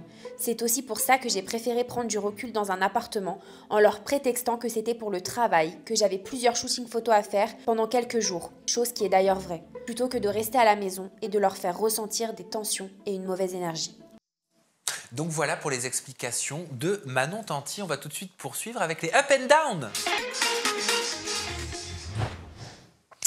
Anouchka, c'est à toi. Tu peux nous partager ton up ou ton down. Tu vas voir Nelly, c'est les coups de cœur et les coups de gueule des chroniqueurs. Ok. Elle t'a fouetté. J'ai voulu faire ton mouvement où tu fais comme ça. Oh là. Tu veux essayer de le faire? On peut relancer les overlays. Vas-y, regarde. Vas-y. Allez, 3, 2, 1, air flip. Attends. Et non, regarde. Faut attendre. Regarde. 3, 2, 1. Là, tu le laisses passer et là... Ah oui, c'est sur le que tu le Voilà. fais. Ça va, tu as été assez fouetté, mon chat? J'ai adoré. Bon, alors cette semaine, je vais partager un mood. Et mon mood, c'est un up. Je décide de partir sur un sujet qui finalement suit bien ce qui se passe avec Julien et Manon Tanti, parce qu'on va parler également de famille, mais une autre grosse famille de la télé-réalité. J'ai nommé la JLC Family, qui a fait son retour, vous en avez parlé la semaine dernière sur TFX. Et puis, il y a un extrait que j'ai vu passer sur les réseaux sociaux qui m'a fortement intéressée, interpellée. Je me suis dit, tiens, c'est un sujet qu'on n'a pas encore abordé vraiment sur le plateau d'Aja, donc parlons-en. On n'a hélas pas les images pour des histoires de droit, donc pour vous contextualiser, on a Jazz qui explique qu'après avoir eu plein de fois des haters et un espèce d'acharnement sur les réseaux de gens qui disaient, un de tes enfants n'a pas la même couleur d'yeux que les autres et il n'a pas ces fameux yeux bleus très clairs et perçants de Laurent. Et vu qu'elle avait admis à l'époque avoir eu une relation adultérine, c'est compliqué à dire ça aussi, il la soupçonnait en fait d'avoir fait un enfant, que Laurent ne serait pas le père de leur enfant. De London. De London, exactement. Suite à quoi, elle a décidé de faire un test ADN, voilà, de faire un test de paternité. Dis-moi, Nelly. Pourquoi Qu'est-ce qui t'arrive? C'est lunaire, Ouais, c'est fou. Je suis pas du tout la JLC Family, je connais de nom, mais ah ouais, tout ça, quoi. Il s'est passé tout ça depuis 2014, Nelly. Oh, putain. Mais c'est... Ouais, ok, d'accord. J'ai été où? Bah, tu vois, c'est marrant parce que moi, je me suis dit, on va en faire un sujet parce que ça touche beaucoup plus de monde que ce qu'on pense. Les secrets de famille, les histoires de tromperie, d'enfants qui seraient illégitimes ou pas du bon sang, etc. D'ailleurs, vous avez eu Charles Deschty il y a 2 semaines. Bien sûr, qui expliquait qu'il avait découvert que sa fille n'était pas sa fille au moment de la naissance. Bah oui, parce qu'il s'avère qu'il a eu une enfant métisse. Tout l'a fait rire. Putain, Nelly. Ouais, c'est okay. ouf parce que et il disait comme quoi donc il avait eu une enfant métisse et qu'il s'était rendu compte vu que les 2 parents étaient blancs caucasiens que certainement voilà. Après il faut pas oublier que ça peut sauter des générations et d'ailleurs si je peux faire un petit le saviez-vous à mon tour et parler d'ADN, c'est vrai que en fait on a différents souches d'ADN chez nous, enfin de gènes. Et puis, il y a ce qui s'appelle des allèles, par exemple, qui donnent la couleur aux yeux. Voilà, aux yeux. Et puis, l'allèle brun... Oh là là, j'ai du mal. Je suis désolée, mais ça m'a perturbée. En fait, si je me ressaisis, il y a une couleur qui est dominante, qui est le brun. D'ailleurs, à l'époque, apparemment, on avait tous les yeux bruns. Il y aurait eu une mutation génétique qui a fait que les yeux bleus sont apparus. Et les yeux bleus sont une allèle, il faut que j'arrête de te regarder, sinon je ne vais pas y arriver, mais parce que tu as des très très beaux yeux clairs. Donc tu sauras que c'est une allèle récessive, donc qui normalement va... On est chez l'ophtalmo, Anouchka, il se passe quoi? Ouais, bon bref, si je la fais courte, Jazz, elle a les yeux foncés. Laurent, il a les yeux clairs qui est dominé par les yeux foncés. Et puis effectivement, il y a plus de chances que vos enfants aient les yeux foncés. Mais pour revenir justement sur ce test ADN, en quoi justement les liens du sang, tu voulais nous parler des liens du sang? Oui, c'est super important, mais parce que j'ai été trop perturbée. Oui, pourquoi c'est mon up aujourd'hui? C'est parce que, en fait, justement, moi, j'aimerais qu'on puisse se questionner sur qu'est-ce qu'une famille. Est-ce qu'une famille, c'est vraiment les liens du sang ou pas? Moi, c'est un sujet qui me tient fortement à cœur et je vous ai déjà dit que pour moi, un parent, c'est celui qui nourrit, qui aime, qui soigne, qui éduque, voilà, c'est ça. Et c'est surtout l'amour qui unit et qui crée la famille. Et c'est vrai que quand elle en parle comme ça a l'air d'être un tel soulagement que Laurent soit vraiment le père. Et je m'étais dit, mais quid du test? Imaginons que ça n'avait pas été le même ADN que Laurent. Ça veut dire quoi? Et je voulais qu'on en parle et qu'on en débatte aujourd'hui. Eh ben, moi, je peux comprendre quand même Jazz. Je peux comprendre que ce soit une source d'inquiétude. Et je peux comprendre aussi, même si elle a pas à se justifier sur quelque chose d'aussi personnel, qu'elle ait dû le faire face à la pression des réseaux sociaux. Mais si je prends un autre exemple qui n'a strictement rien à voir, Brigitte et Emmanuel Macron, Brigitte Macron, face à la polémique Candace Owens aux États-Unis qui dit qu'elle serait née homme, n'a pas pris la parole. Tu vas me dire, ça n'a rien à voir, tu ne peux pas comparer Jazz et Laurent Correa à Brigitte et Emmanuel Macron, et je te dirais, tu as pleinement raison. Mais ce que je veux te dire, c'est que face à des situations où, face à toi, tu as des personnes qui t'oppressent pour prendre la parole dans des situations qui sont jugées importantes à leurs yeux, même si c'est hyper intime et privé, tu peux te sentir obligé de le faire. Et je pense que c'est plus pour les autres que pour elle qu'elle l'a fait. Alors justement, non mais détrompée. Pardon. Khloé Kardashian a été confrontée à ça, puisqu'en fait, on a dit qu'elle était trop différente de ses sœurs, qui sont quand même toutes très brunes, avec le teint un petit peu mat, etc. Petite, les cheveux très noirs, les yeux foncés, etc. Elle a les yeux verts, elle a la peau de rousse, puis elle est très grande, elle n'a pas du tout la même morpho que ses sœurs. Donc c'est vrai que le doute s'était posé à l'époque, et en fait, elle était, je crois, allée jusqu'à faire le test, et au dernier moment, elle n'avait pas voulu savoir le résultat. En tout cas, c'est ce qu'ils ont diffusé dans l'émission. Et par la suite, elle aura fait plein de chirurgie esthétique, donc peut-être que ça aura été un traumatisme. Mais effectivement, remarque, elles ont toutes fait de la chirurgie esthétique. Quand tu subis la pression médiatique, en fait, je pense que moi, je finirais par le faire. Je sais pas, j'ai 3 gamins, il y en a un qui ressemble pas du tout au père, le père commence à avoir des doutes, il y a une pression médiatique incroyable, je fais le test. Mais ça, c'est plus pour le papa. Ça serait pas, franchement, je le ferais pas pour les gens. Mais par contre, pour répondre à ta question, moi, je ne pense pas en fait que le sang fasse la famille. C'est-à-dire dans le cas où le père est au courant. Par exemple, tu adoptes un enfant de ta femme, tu sais que le papa s'en est jamais occupé, veut pas s'en occuper, tu l'adoptes, tu sais très bien qu'il n'est pas de toi. Moi, je pars dans le cas où le papa est d'accord. Ça peut très bien être ton papa, tu l'appelles papa, il t'a éduqué toute ta vie et ça devient ton nouveau papa, même si c'est pas ton sang. Pablo. Ouais, d'abord, revenir sur la comparaison avec Brigitte et Emmanuel Macron, non, parce que je trouve ça intéressant. Parce que, en fait, là, les gens dont on parle, en l'occurrence Jazz, elle vit par les réseaux sociaux, en fait. C'est ça son boulot, et elle raconte tout sur les réseaux sociaux. Ce qui n'est pas le cas de Brigitte et Emmanuel Macron, qui ont eu... Brigitte Macron, c'est la femme du président de la République, et lui, il est président de la République. De la même manière, quelqu'un dans une famille lambda où ils n'ont pas les réseaux sociaux, si tu en as un qui n'est pas de la même couleur que les autres et tu te dis c'est peut-être pas le père, en fait, tu n'as pas forcément besoin de te justifier, tu vois, genre auprès de personne. Contrairement à Jazz qui, elle, s'est sentie obligée. Et en fait, quand tout le monde lui demande, c'est comme ça qu'elle vit, elle est obligée de répondre à ses internautes. Brigitte Macron, elle n'est pas obligée de répondre aux internautes, elle n'en a rien à foutre, tu vois. Elle est femme du président de la République. Tu vois, genre, ça lui passe là, à mon avis. Alors, si je puis juste me permettre, parce que depuis tout à l'heure, on parle de ça, mais c'est très intéressant qu'on le dise quand même. Mais en fait, dans l'extrait, c'est dommage que vous n'avez pas pu le voir, elle insiste bien sur le fait qu'elle n'a pas fait ça sous la pression. Qu'en fait, elle s'en fiche que des gens pensent que ce n'est pas son enfant à Laurent, que elle, si elle l'a fait, c'est par rapport à son enfant lui-même. Et ça aussi, je trouvais que c'était très intéressant, cette notion-là, parce qu'elle a dit, on sait comment les enfants, ils peuvent être durs entre eux, et comment les haters, ils peuvent être durs. Oui, mais sauf que le petit, il ressemble à son papa. Oui, moi, je trouve aussi. Mais en fait, elle voulait que London, s'il lui pose la question, mais pourquoi tout le monde me dit ça? Pourquoi j'ai pas la même couleur d'yeux, etc.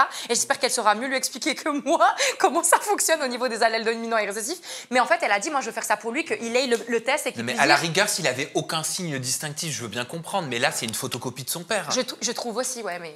Moi, je suis dans un processus d'adoption, pour tout vous dire, donc, où la question de comment est-ce qu'on fait une famille, ça passe pas par le sang, ça passe par une adoption. Et c'est très intéressant parce que les assistants sociaux, les psychologues, les psychiatres, etc., qu'on rencontre, mettent vraiment un énorme accent sur le fait que il va y avoir nécessairement une dissemblance, une non-ressemblance entre nous, parents, moi et mon mec, et l'enfant. Notamment, il y a la question de la carnation, donc de la couleur de la peau. C'est-à-dire que nous, on est deux pères blancs, enfin, on va être deux pères blancs, et on pourra avoir, par exemple, un enfant qui ne sera pas blanc, non blanc. Ils n'arrêtent pas de nous expliquer que ça va être un traumatisme pour l'enfant, que ça va être une épreuve, etc. Tu vois. Alors même que moi, aujourd'hui, tu vois, je me dis... Genre, je vois pas où est le problème, tu vois. Enfin, et eux, là, en fait, ce qu'ils nous disent, c'est que le principal problème, c'est l'enfant dans son environnement avec ses amis. C'est là qu'on va lui dire, attends, comment ça se fait que t'es noir alors que tes parents sont blancs? Et que c'est ça qui va créer. C'est pas genre nous dans la façon de faire famille, tu vois, on vivrait en autarcie sur une île, il y aurait pas de problème. Mais c'est lui quand il va être à l'école. C'est le rapport à l'autre. Voilà, et c'est là que va naître potentiellement genre les doutes pour l'enfant, etc. Parce que je ne doute pas que Jazz aime son enfant London, que London il aime son papa, et tu vois qu'il n'y ait pas de problème. Le problème c'est en dehors, c'est dans les autres espaces de la société que sont les amis notamment, l'école, peut-être après le travail, et c'est là que ça va poser un problème. Donc le problème en fait, le faire famille, pour moi c'est assez simple. Le problème, c'est le reste de la société. Et le reste de la société, bah, c'est un espace violent pour des familles qui ne sont pas tout à fait comme c'est un papa, une maman et un enfant qui ressemble au papa et à la maman, comme dans Aristocha, dans les 101 Dalmatiens avec les chiens, quoi. C'est pas comme ça la vie, en fait. Mais le problème, c'est la société, encore une fois. C'est ça qu'il faut faire évoluer. Ah, mais totalement. Et moi, c'est un problème. J'en avais parlé d'ailleurs avec Sam en interview et tout. Moi, aussi pour ça que je me suis vue blanche et que j'ai voulu m'assimiler pendant autant de temps. Parce que chaque fois que je parlais de ma famille, on me disait mais t'as été adoptée, alors qu'en plus moi c'est ma famille de sang, mais c'est ma famille du côté blanc, du côté caucasien, et du coup nous, quand on me voit moi, ils disaient non mais elle c'est une femme racisée, non blanche, voire noire en fonction des saisons, et en fait c'est tout le temps eux qui viennent te dire ouais mais c'est pas ta femme. Et d'ailleurs c'est aussi une question qui peut se poser pour les gens qui ont des enfants génétiques et qui décident quand même d'adopter. Moi j'ai une de mes meilleures amies par exemple, elle est faite pour être mère, c'est la personne la plus maternante du monde, et elle adore être maman, elle l'est déjà génétiquement, puis elle me disait mais moi j'aimerais trop adopter d'autres enfants, et je lui disais je suis personne pour juger, et puis en plus je sais qu'elle lui donnera tout l'amour du monde, mais quand on regarde par exemple la famille Pitt Joly par exemple qui prend différents enfants de différentes origines, bah en fait c'est pas tes parents et l'amour qui te donnent le problème dans ce cas-là, c'est que tout le monde dit mais en fait vous avez adopté, c'est qui le vrai enfant, et puis eux nanana, et en fait les gens, il faudrait qu'on apprenne à faire déconstruire la société par rapport à ça. Oh là là, il y a du boulot. Merci Anouchka. En fait la famille, c'est pas forcément un rempart assez puissant pour protéger du reste du monde. Sûr, on le croit, en plus quand on est enfant, on croit qu'on est insubmersible, comme le Titanic, on se rend compte qu'on coule. Comme le Titanic. Merci Anouchka. Pablo, c'est à toi. Toi aussi, tu vas présenter à Nelly, à nos agiatrices et à nos agitateurs ton up ou ton down, c'est quoi? Exactement. Alors moi, c'est un méga down.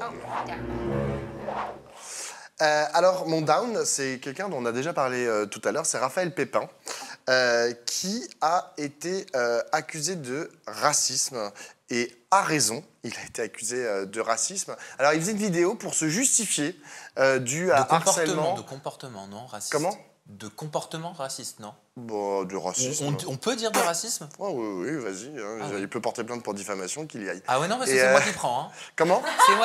C'est moi qui prends. Je suis responsable je serai là. Non, si tu veux. D'où la précision de ma question. Honnêtement, je suis pas sûr qu'il y ait une grosse différence entre comportement raciste et racisme. Tu vois, moi, si je la vois. Moi, le distinguo, je le vois. Parce qu'il y a des personnes que je pense profondément racistes dans leur être et dans ce qu'elles sont. Et je pense qu'il y a des personnes qui ne sont pas racistes, mais qui, des fois, malheureusement, en fonction de la situation, tu vois, quand tu fais un gag de racisme banalisé, par exemple. C'est a priori, ce que tu veux dire. Non, je pense qu'il y a des gens, des fois, qui ont des comportements racistes alors qu'ils ne le sont pas foncièrement. Mais on va laisser Pablo poursuivre. Exactement. Donc, accusé de comportement raciste. Alors, il faisait une vidéo pour se justifier de faits de harcèlement, dont on parlait tout à l'heure, justement. Et alors, c'est assez intéressant parce qu'au bout d'un moment, il se met à parler avec une auditrice, quoi, à interagir avec elle. Et je ne sais pas si on a la vidéo. Oui, bien sûr qu'on a la vidéo. On va passer la vidéo. Donc, il répond à Aïcha et il imite son accent. C'est ça, tu as harcelé, il faut assumer, c'est fini. Aïcha, oui. Je suis désolé. Soit on fait un débat constructif, après si tu veux dire ah, on va te... Non, c'est nul. Non, on va rien te faire, on te dit la vérité. Tu as harcelé, mais tu n'as pas harcelé. Va t'excuser, c'est tout. La fille, elle est tombée en dépression à cause de qui? À cause de toi. D'accord. Il faut aller demander pardon. Ça te coûte combien, champion? Tu as harcelé les gens, on a regardé télé là. Aujourd'hui, il y a des rediffusions. Ça me coûte très cher, championne. Moi, je suis une championne, oui. Ouais. Moi, ça moi aussi, je suis championne. Alors, il y a quelque chose d'assez terrible. Donc, effectivement, comme on peut l'entendre, c'est manifeste. Il imite l'accent de Aïcha, donc cette auditrice. Mais la question, c'est pourquoi est-ce qu'il l'imite? Il l'imite pour la décrédibiliser, pour la mépriser, pour se moquer d'elle, pour dire que genre ce qu'elle raconte, ça ne tient pas la route et il n'est pas d'accord avec elle. Et cette façon en fait de faire, ça a un nom, ça s'appelle la glottophobie. Et donc la glottophobie, c'est le racisme sur la base, la phobie sur la base des accents. C'est quelque chose dont on parle assez peu, mais qui est assez quand même courant dans énormément d'endroits. Vous avez un comique qui était assez connu dans les années 90, qui s'appelait Michel Leb, qui était connu pour ses sketchs qu'il faisait, où il imitait des accents, notamment l'accent de ce fameux pays qui s'appelle l'Afrique, et donc il imitait l'accent africain. Ah oui, donc j'avais pas vu que tu as imité Guy, mais je te regarde comme ça. C'était une blague et je reprends... Précise-le. Hein. Oui, c'était une blague. Et genre, c'est parce que je reprends le sketch de ce Michel Leb, donc où il imite un accent qu'il imagine être l'accent d'un continent qui n'est pas un pays africain. C'est absolument terrible. Mais en vérité, tu vois, moi par exemple qui fais de la télévision, je vois à quel point la plupart des gens qui interviennent à la télé gomment leur accent.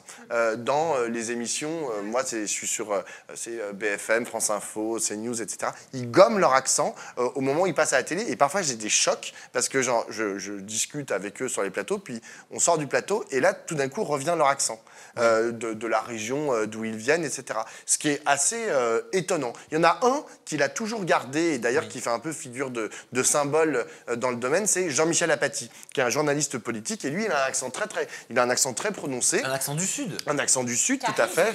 Aussi. Karim Zeribi, oui. Ah si, il va parler comme ça, il va parler du Sud. J'ai une question, Pablo. Ouais, vas-y, pardon. Du Sud, c'est pas vraiment... Voilà. c'est plutôt bien accepté. C'est quand même... Eh ben oui. Est-ce que c'est valable pour cette glottophobie dont tu parles? J'apprends. Donc merci beaucoup. Je suis ravi d'apprendre ce terme-là. Merci Pablo, vraiment. Cette glottophobie, est-ce que c'est valable pour tous les accents? Alors, non.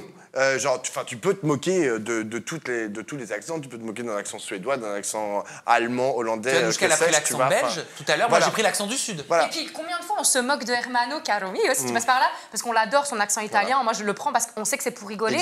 Et en fait, je le fais parce que je sais que ça le dérange pas, tu vois. Mais est-ce que ce serait aussi un problème? Voilà. Alors, le problème, c'est quand c'est inscrit dans une histoire de domination, notamment de domination coloniale. C'est-à-dire que lorsque vous commencez, là on est en France, la France a été un grand empire colonial qui avait colonisé une partie de l'Afrique, notamment les pays du Maghreb et beaucoup de pays sous le Sahara. Et lorsque un Français blanc se met à imiter l'accent de quelqu'un qui vient précisément ou qui l'imagine venir d'un pays qui a été sous domination coloniale, là, on est très clairement dans un racisme caractérisé qui veut se souvenir en fait de cette domination-là.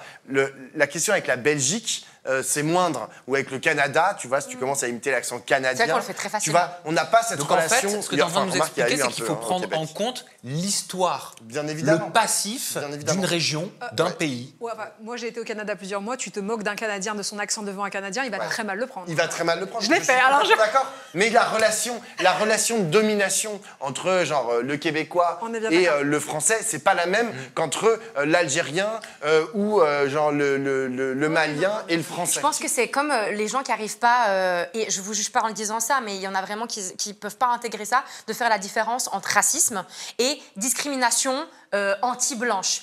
Parce que c'est pas le même degré, parce qu'il n'y a pas le même passif et qu'il n'y a pas cette historique de colonisateur et de colonialisme. Ouais, mais peut-être que là, si t'entendais, et je veux pas parler à sa place, peut-être potentiellement que Raphaël te dirait, mais c'est pas parti d'une mauvaise intention, je l'ai pas fait méchamment, c'est sorti tout seul. Jamais de la vie, j'ai voulu la blesser ou dire du mal d'elle. Oui, et il s'agit pas non plus pour moi, tu vois, d'être le moralisateur et je vais pas porter plainte contre lui ou je sais pas quoi. Par contre, peut-être qu'il peut avoir l'occasion de s'expliquer et de dire et de s'excuser. Moi, je comprends tout à fait, tu vois, que ça soit parti comme ça, parce que au fond, c'est inscrit dans notre culture aussi. Quand je parle de la question coloniale, elle est inscrite dans notre culture. La question du racisme, elle est inscrite dans notre culture.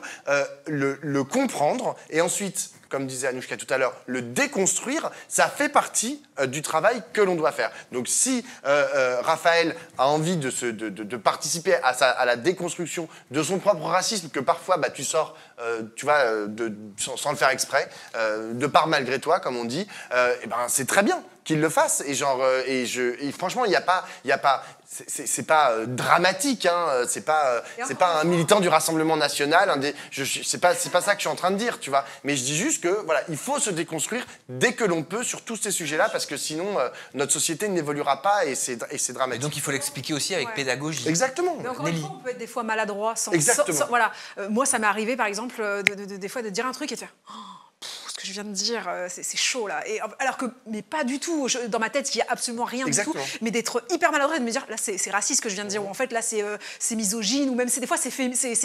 Toi, tu l'as pris comme ça, quelqu'un ne le prendra pas comme ça. Aussi, des fois, il faut entendre que l'intention que toi, tu donnes n'est pas de blesser, mais que la personne, comment elle le reçoit par son propre prisme et son vécu, elle est blessée. Et quand elle te dit, là, ce que tu as fait, je veux bien que ça partait pas d'une mauvaise intention, mais moi, je le ressens comme ça, il n'y a pas de problème. Je vois pas pourquoi on devrait avoir de l'ego à dire waouh, j'ai fait peut-être une bêtise, excuse-moi, je m'excuse. Et pour revenir à Raphaël Pépin, par exemple, moi je me suis même dit, tu vois, quand je vois l'extrait et la façon dont il dit, il reprend un peu une expression, c'est plus qu'un accent, c'est une expression. Et moi je me suis dit, est-ce que le mec, il a, tu sais, quand on est avec des gens, des fois, on essaye de faire du mimétisme et de faire comme eux pour se sentir justement dans la même team. Et au lieu de la mettre à distance et donc du racisme et de la mettre loin et de la rejeter, il a peut-être voulu faire l'inverse. J'en sais rien, j'imagine. Ce serait cool qu'ils nous répondent. Mais je me suis dit, ça se trouve, il a voulu faire ça pour faire genre, hey, regarde, on est copains. Sauf que, nous, on est là pour te dire, ou la personne qui se sentirait mal par rapport à ça, pour te dire, en fait, moi, c'est pas comme ça que je l'ai pris. Tu vois, moi, je dis pas qu'il est structurellement raciste, tu vois. Il est raciste pour l'éternité, pas du tout, tu vois. En plus, franchement,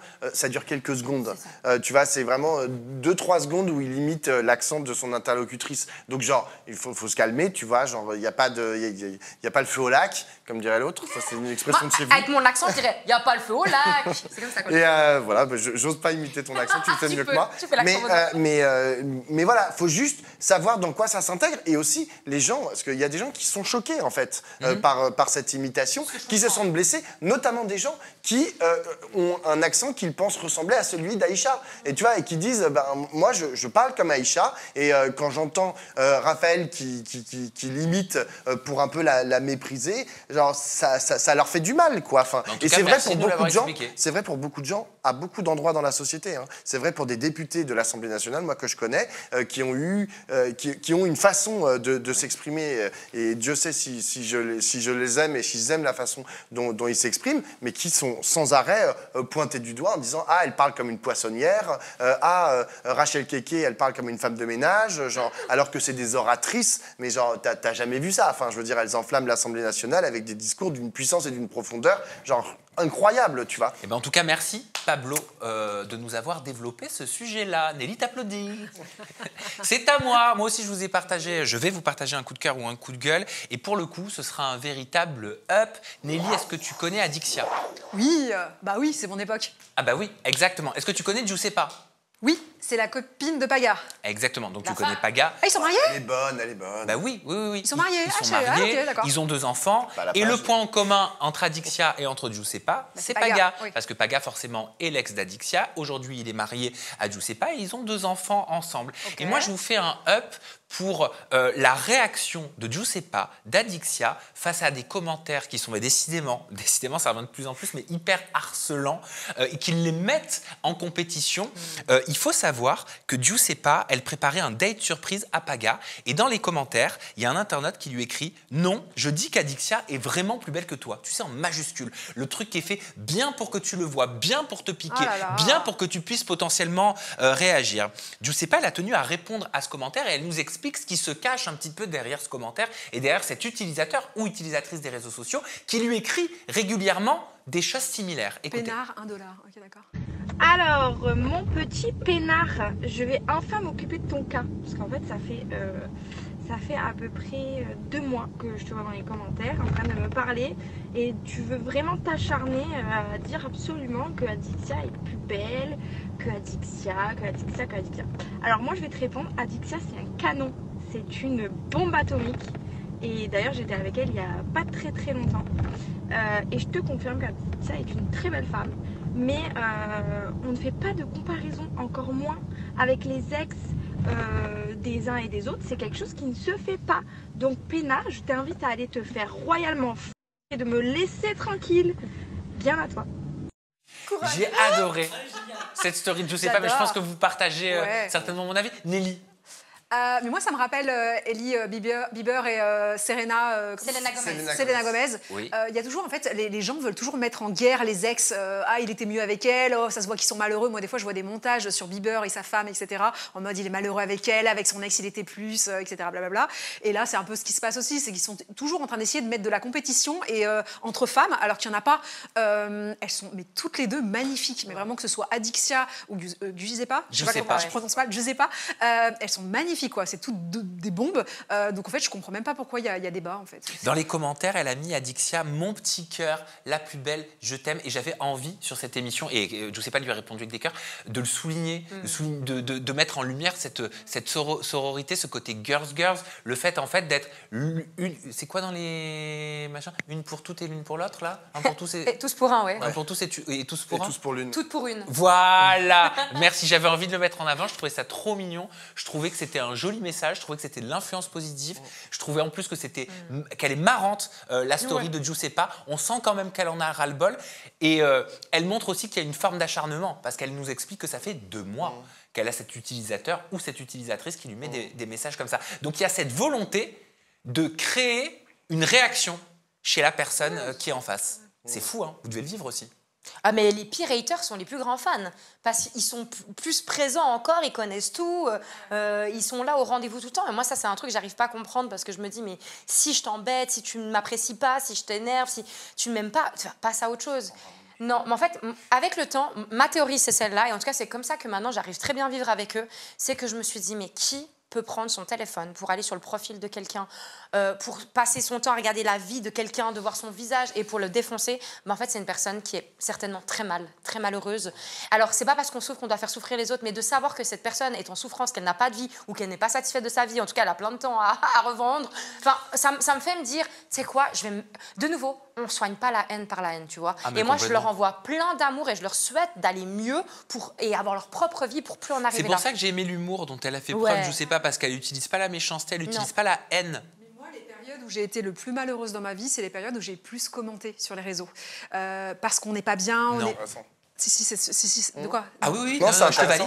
Ok, oui, exactement. Moi, il y a des périodes dans ma vie comme tout le monde où j'allais pas bien, où je me sentais seule, où je me suis fait larguer, où le travail ça va pas, où tu t'es pris la tête avec une dans la rue, etc. Et ben ces moments, des fois, tu as des moments d'aigreur dans ta vie, et que ça peut durer des jours, des semaines, des mois. On touche le fond, on remonte. Mais il y a des moments où moi, je me rappelle, j'étais chez moi et j'étais dans une sorte d'agressivité, de mal-être. Et ben c'est les moments où je commentais le plus en mode je comprends pas la nana, elle se prend pour qui, elle est moche. Tu vois, ça m'est déjà arrivé, ouais. Pardon, j'ai une réaction hyper jugeante. Parce que je me demande toujours qui c'est qui pourrait faire ça. Et là, tu te rends compte que ça peut être une. Alors, en fait, c'est des moments, alors pas moche, j'exagère. Ce que je veux dire par là, c'est qu'en disant. Par exemple, une nana qui est, je sais pas, qui monte son outfit et je trouve ça hideux. Et je suis là en train de me dire, mais tu vois pas qu'il y a quelque chose qui va pas? Par exemple, tu vois, le genre de commentaire que j'aurais pu faire en disant, mais tu la connaissais pas? Pas du tout. C'est une nana comme ça sur les réseaux, Instagram, j'en sais rien. Et c'était sur la petite loupe sur Instagram où d'un coup, tu as des vidéos pêle-mêle comme ça, etc. Je sais pas comment ça s'appelle. Mais du coup, d'un coup, il y a une vidéo comme ça qui apparaît où la nana, elle est hyper fière de son outfit. Et moi, je me dis, mais c'est moche, quoi. Et même moi, je me suis dit, tu vois, des fois, je poste le commentaire.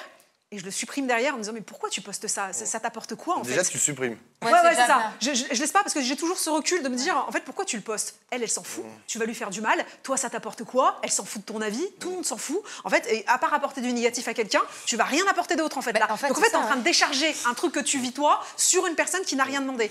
Donc ouais, mais c'est pour te dire qu'en fait je fais écho à ce que tu es en train de dire. Totalement. Les personnes qui commentent comme ça, qui s'acharnent à remettre des trucs, parce que j'en ai eu moi. Punaise, qu'est-ce que j'en ai eu? Des fois c'est le même. Je me souviens d'un Deloiseau. Mais alors lui, c'était exceptionnel. Ah oui, c'est toujours les mêmes. Je le bloquais, il recréait un compte, il les commentait, etc.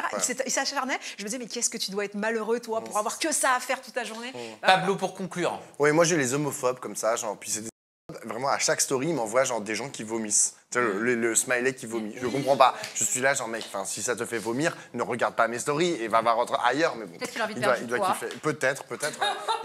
C'est pas une bonne façon de faire. Non, et la deuxième chose, c'est qu'on n'a pas parlé, mais il y a aussi une dimension sexiste, en fait, dans le fait de comparer des femmes, tu vois, comme si c'était des voitures, ou des robes, tu vois, du genre, il y en a une qui est plus belle que l'autre, mais qu'est-ce qu'on en affiche? Enfin, genre, honnêtement, il faut arrêter de considérer que les femmes se collectionnent, qu'il y a que elles. Parce que c'est très souvent, c'est les femmes qui sont... Ça arrive aux hommes.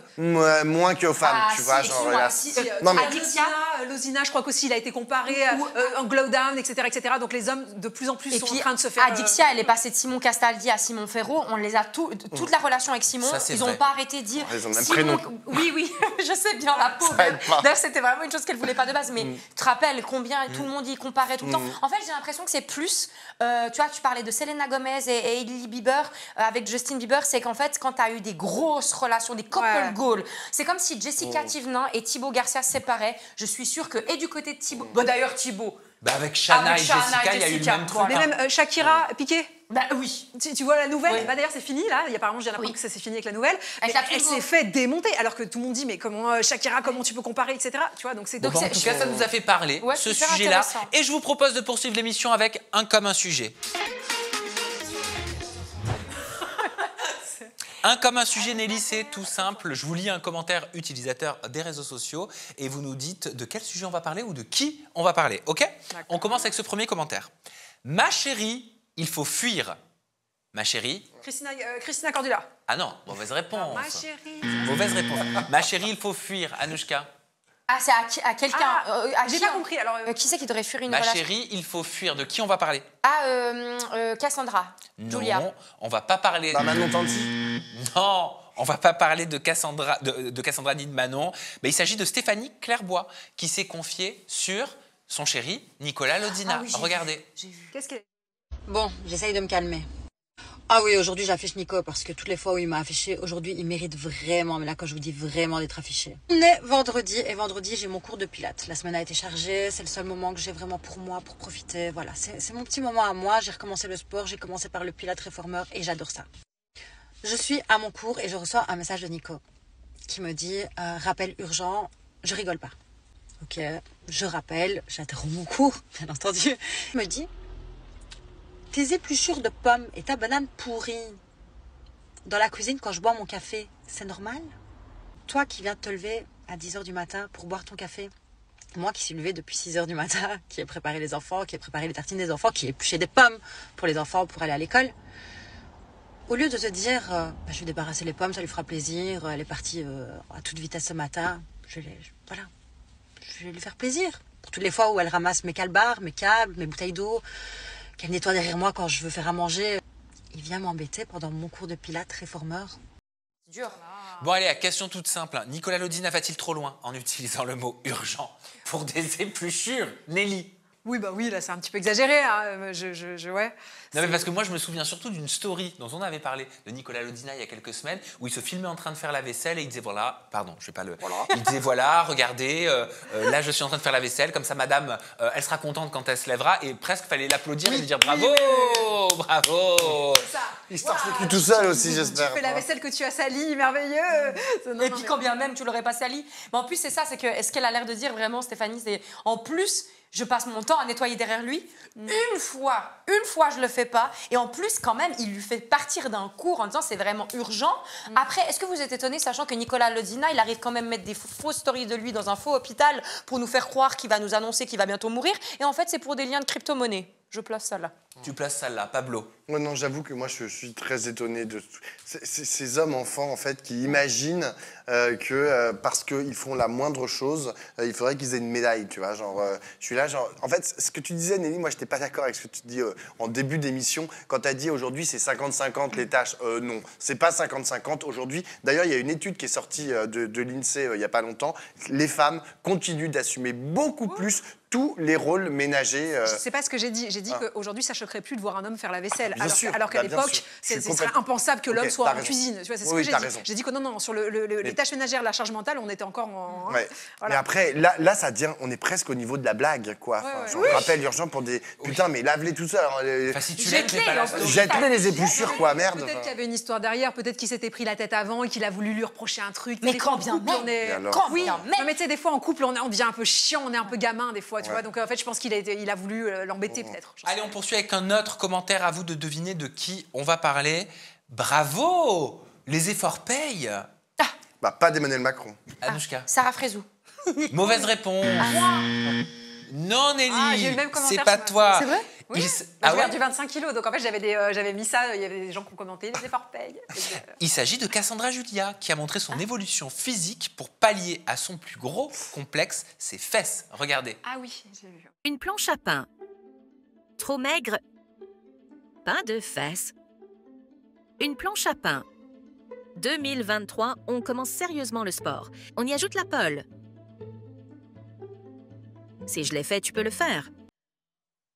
Est-ce qu'on peut parler d'une communication sur l'évolution positive? Tiens, elle n'est pas en train de montrer un BBL, elle montre les fruits du sport. C'est en lien avec le physique, en lien avec le corps. C'est pas évident en plus de se montrer dans des photos qu'on n'estime pas avantageuses de soi, Nelly. Oui, enfin quand même, avant, oui, alors certes, elle avait des petites fesses, mais quand même, elle avait un beau corps. C'était déjà une bombe. Voilà, c'est ça. Moi, personnellement, comme je t'ai dit, j'ai pris 25 kilos, les photos, personne ne les verra jamais. Donc, on est quand même sur un critère encore physique accepté par la société. Elle était fine, elle avait un joli corps. Alors oui, elle a aujourd'hui des belles fesses, mais de toute façon, c'est une bombe, cette nana. Donc bon, ça va. Ouais, mais c'est pas parce que c'est pas accepté par la société qu'elle le vit pas mal, elle. Ah oui, non, mais c'est pas ce que je dis. On peut avoir un complexe qui rentre dans les critères, dans les standards de beauté actuels, on est d'accord. Mais ce que je veux dire par là, c'est que c'est pas une photo qui est dégueulasse non plus, quoi. Je la trouve pas immonde sur la première photo. Elle était déjà très bien. Pablo. Moi, je suis complètement d'accord avec Nelly. Tu vois, c'est comme ces femmes qui, c'est plutôt des femmes qui disent, regardez, je suis sans make-up, on réveille, etc. Et la meuf, c'est une bombe, quoi. Enfin, genre, et d'un modèle, genre, oui, d'accord, oui, on se calme. Mais c'est la même chose pour ces femmes qui montrent leurs évolutions de leur corps. Et à la base, genre, c'était déjà des canons qui correspondaient effectivement à tous les stéréotypes qui sont déjà véhiculés sur les réseaux sociaux et dans les magazines. Après, la question du... Moi, j'ai toujours un problème avec cette question de mettre en avant, en fait, son summer body, tu vois, parce que là, c'est la mode, puisqu'on est bientôt au mois de mai. Alors là, il y a tous les gens qui vont dire, ouais, il faut se mettre en forme, etc., pour la plage. Ça continue, en fait, à véhiculer une image en gros, il n'est d'acceptable que le corps fit, musclé, sportif, etc. Alors, c'est vrai, manger, bouger, tout ce que vous voulez, mais il ne s'agit pas non plus de passer dans... en fait, ce que cette story ne dit pas, c'est-à-dire que les gens qui feraient pas de sport ou qui apparaîtraient comme ne faisant pas de sport parce qu'ils seraient genre plus gros, faut dire les mots, ils n'auraient pas des beaux corps. Bon, c'est pas, enfin, genre honnêtement, je trouve que, enfin, j'aimerais bien que notre société arrive à passer à autre chose, quoi, genre qu'on arrête de dire genre un corps sportif c'est bien, un corps gros c'est pas bien ou vice versa. Enfin, franchement, laissons chacun vivre son corps comme il peut, comme il veut. C'est ce qu'elle fait, non? C'est ce qu'elle fait, mais en même temps, comme a dit Nelly, tu vois, elle met quand même en avant un corps tonique, un corps sportif. C'est ça qu'elle met en avant. Ouais, mais il y a une chose quand même qu'on voit pas assez, c'est la maigreur. Moi, j'en avais parlé, par exemple, avec Chloé. Chloé qui avait participé au Marseillais. J'ai plus son nom de famille, putain, je l'adore. En plus, Chloé Cooper. Oh là, j'ai une absence, j'ai des absences en ce moment, je m'inquiète. C'est la fatigue. Je vais aller voir un médecin. Tu crois? Ah ouais? C'est pas un médecin qu'il faut aller voir, c'est un psy.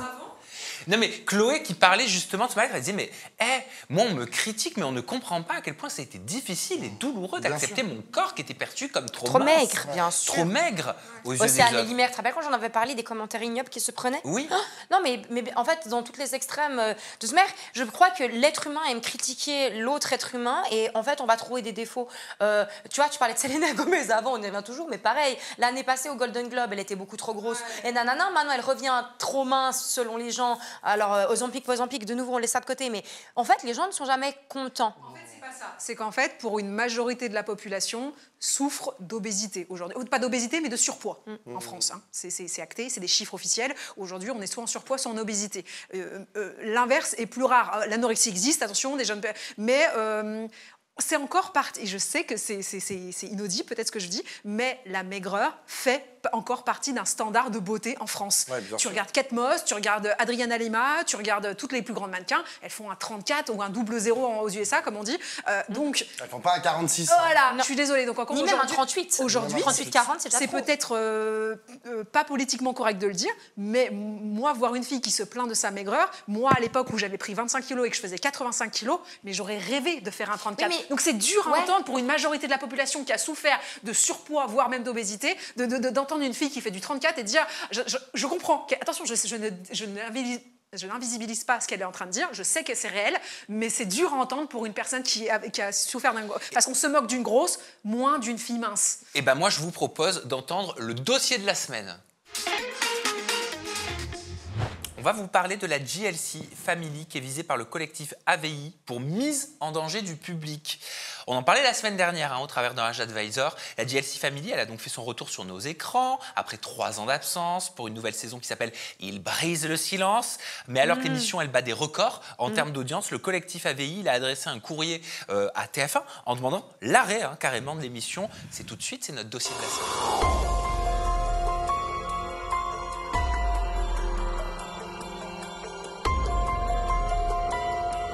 Bonjour Jean-Baptiste. Salut Sam. Merci de nous avoir rejoints. Avec plaisir. Jean-Baptiste, est-ce que tu veux te présenter un petit peu? Qu'est-ce que tu fais au sein du collectif AVI? Qu'est-ce que le collectif AVI?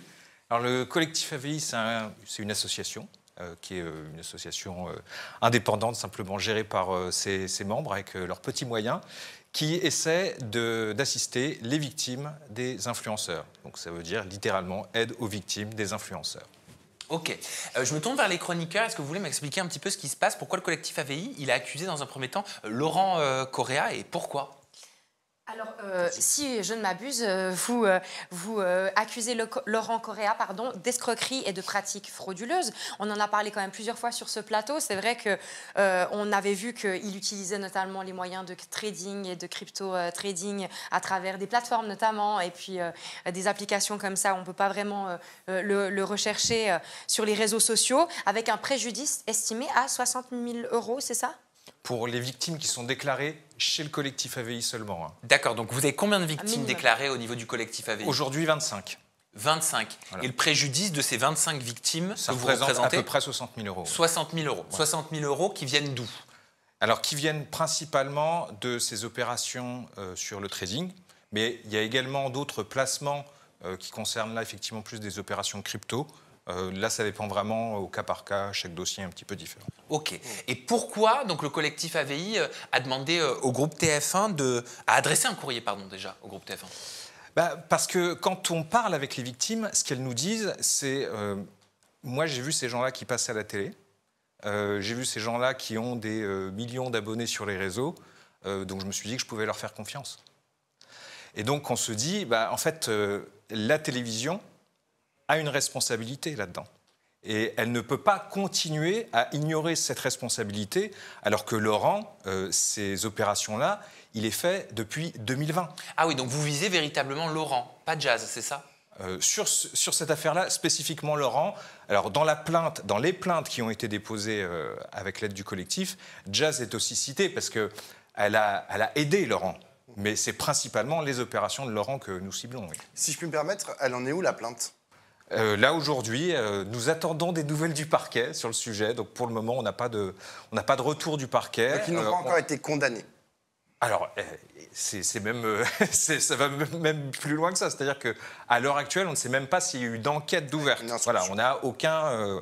pour le moment, on n'a aucun retour. Par exemple, sur le cas d'Ilan, dont on s'occupe, voilà, là, on sait qu'il y a un procès qui est annoncé au mois d'octobre. Sur le cas de Marc Blatta, on sait qu'il y a eu une enquête préliminaire qui a été faite, qui est bien avancée. Mais là, sur le cas de Laurent, on n'a pas de nouvelles. Donc, vous n'avez pas de nouvelles sur l'avancée Alors, la plainte n'est pas classée. Voilà, on sait qu'elle n'est pas classée, mais on n'a pas de nouvelles. Oui, Anouchka. Moi, j'ai une question parce que est-ce que vous mettez au même plan, par exemple, un Dylan Thierry qui va, je vais tout mettre au conditionnel pour qu'on évite des problèmes, mais qui va escroquer des gens, par exemple, en faisant des cagnottes qui sont sans... Pas mis au conditionnel. Hein? Tu n'as pas mis au conditionnel. Alors, je vais la reformuler tout de suite. Qui potentiellement ferait des cagnottes en demandant de l'argent. Il a fait des cagnottes. Ça, c'est pas du conditionnel. Ouais, mais je préfère tout mettre au conditionnel parce que c'est trop compliqué après. Mais non, mais il a fait des cagnottes et les gens l'accusent d'avoir utilisé l'argent des cagnottes tout simplement à des fins personnelles et pas humanitaires. Voilà, ce qui serait détourner des fonds qui étaient destinés à autre chose pour ça, et quelqu'un qui ferait la publicité de pratiques non illégales où des gens ont décidé d'eux-mêmes de participer en certes espérant quelque chose derrière, et ça c'est totalement discutable. Mais est-ce que vous le mettez vraiment sur le même degré? Parce que pour moi, je vois une certaine différence. Alors, dans le cas d'Ilan Thierry, il y a eu une plainte pour abus de confiance qui a été déposée. Et pour le cas de Laurent Billionnaire, c'est principalement escroquerie en bande organisée. Donc après, vous faites la hiérarchie que vous voulez entre les deux. Ah, c'est pas moi, c'était au niveau de la loi, est-ce qu'il y en a une? Parce que moi, je peux mettre ma morale là-dedans. Non, après, ce sont des actes, l'un comme l'autre, qui peuvent être amenés à des condamnations plusieurs années de prison. Concernant la JLC Family, vous êtes clair dans le courrier que vous avez adressé à TF1, vous demandez l'arrêt de la diffusion de la JLC Family, on est d'accord? Oui. On est d'accord. Vous dites, vous prétextez une mise en danger du public par la valorisation d'un influenceur aux pratiques frauduleuses. Qu'est-ce que c'est une mise en danger du public pour vous? Concrètement, c'est ce que je vous disais tout à l'heure, c'est le spectateur, et peut-être qu'il y en a potentiellement des spectateurs aussi de votre émission, donc voilà, c'est pour ça que c'est pour nous important d'en parler ici. C'est potentiellement, voilà, ils voient Laurent, ils voient Jazz, ils commencent à regarder un petit peu ce qui se passe sur leur réseau, parce que leur réseau, ils reprennent un petit peu de hype. À ce moment-là, au moment de la diffusion d'ailleurs, ils utilisent certaines séquences de leur émission de télé-réalité sur leur réseau, et ils se crédibilisent. Et donc, à ce moment-là, la personne qui a regardé l'émission, elle va sur le compte de Laurent. Laurent, il fait sa story ou son post où il dit « Regardez, je suis devant ma villa à 15 millions d'euros. J'ai mis 7 ans pour y arriver. Et moi, je vais vous expliquer comment faire en 365 jours. Cliquez sur ce lien. » La personne va cliquer sur ce lien et elle va tomber dans ce que nous, on considère être une escroquerie. Donc là, vous considérez qu'il y a une responsabilité de TF1 clairement dans les pratiques qu'ils font en dehors de leur émission qui est diffusée sur TF1. Aujourd'hui, nous estimons que TF1 ne peut plus ignorer ce qui s'est passé. C'est-à-dire qu'on n'est plus en 2020. C'est-à-dire, aujourd'hui, ce type d'escroquerie, il est connu depuis très longtemps. Les premiers articles spécifiquement sur Laurent Correa, il date de 2021 à ce sujet. Donc dès 2021, et puis c'est pas une parution qui sort de n'importe où, c'était dans le Parisien, où clairement on explique, à l'époque il était avec un certain Amir El-Zeden, où ils expliquent les problèmes que ça pose, avec déjà, le collectif n'existait pas encore, avec déjà des victimes qui témoignent à l'époque. Donc TF1 ne peut pas dire on ne sait pas. Donc, vous avez envoyé un courrier à TF1, vous avez aussi fait un signalement à l'ARCOM, qui est l'agence qui régule la communication et les médias, et notamment la télévision. Est-ce que vous avez une réponse de la part ou de TF1 ou de l'ARCOM? Alors, l'ARCOM a bien accusé réception de notre courrier. C'est pas le cas de TF1. Mais voilà, si je puis me permettre, l'ARCOM, ils sont obligés d'accuser réception de tous les courriers qu'ils reçoivent. Bon, voilà, donc ils l'ont fait. Ouais, tant mieux. Le travail a été fait correctement, au moins ça. Mais pas de réponse. Pas de réponse à ce jour. Nelly, oui, non, je voulais te questionner parce que je te vois réagir physiquement au discours de Jean-Baptiste. Je suis pas tout à fait d'accord, en fait. C'est-à-dire qu'en fait, vous êtes en train de demander à TF1, pour quelqu'un qui n'a pas été condamné à rien, ou l'enquête, vous n'êtes même pas sûr qu'elle a commencé, à leur demander s'ils ont une responsabilité dans sa visibilité. Bon, pour moi, ça n'a... Et de toute façon, même s'il y avait un procès en cours, sa responsabilité n'est pour l'instant pas engagée. Et quoi qu'il arrive, c'est ce qu'il fait sur son hors temps d'antenne. Donc c'est une activité hors TF1.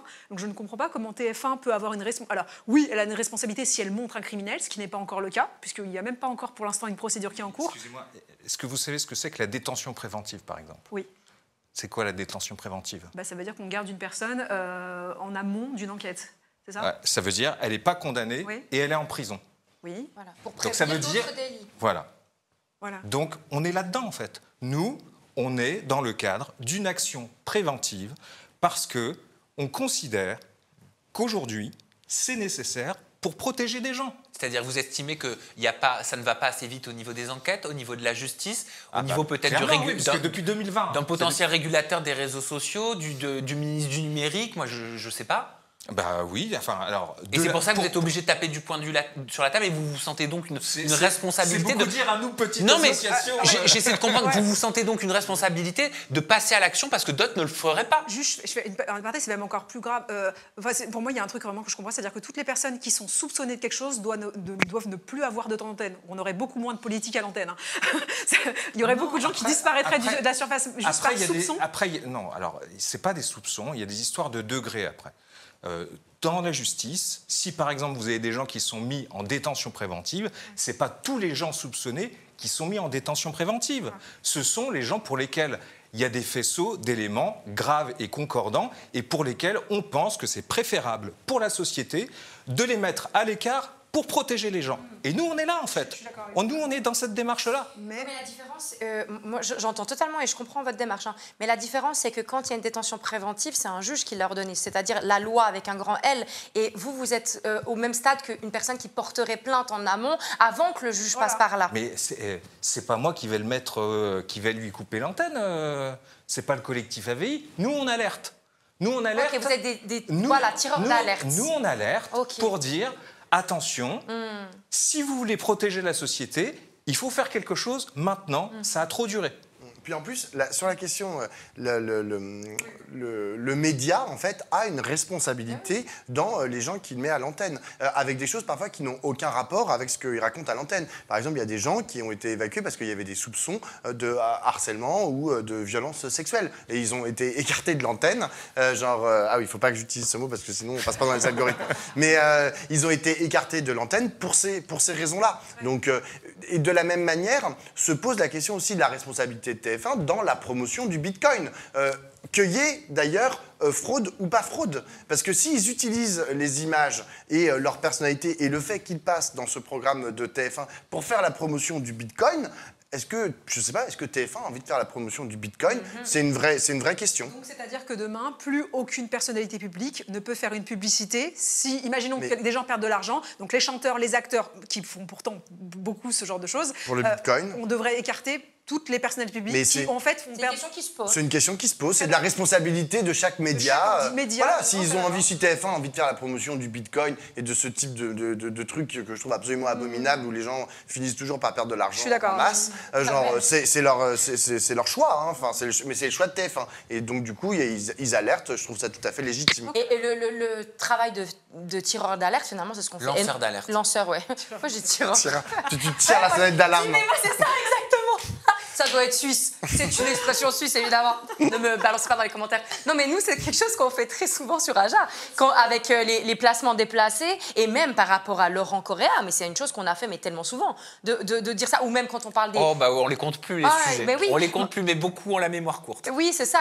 En fait, c'est d'expliquer aux gens, c'est un danger, il se passe quelque chose qui a des dérives très, très fortes, comme les matchs TikTok. Enfin, je veux dire, il y a aussi une emprise morale, émotionnelle, et puis on joue... Après...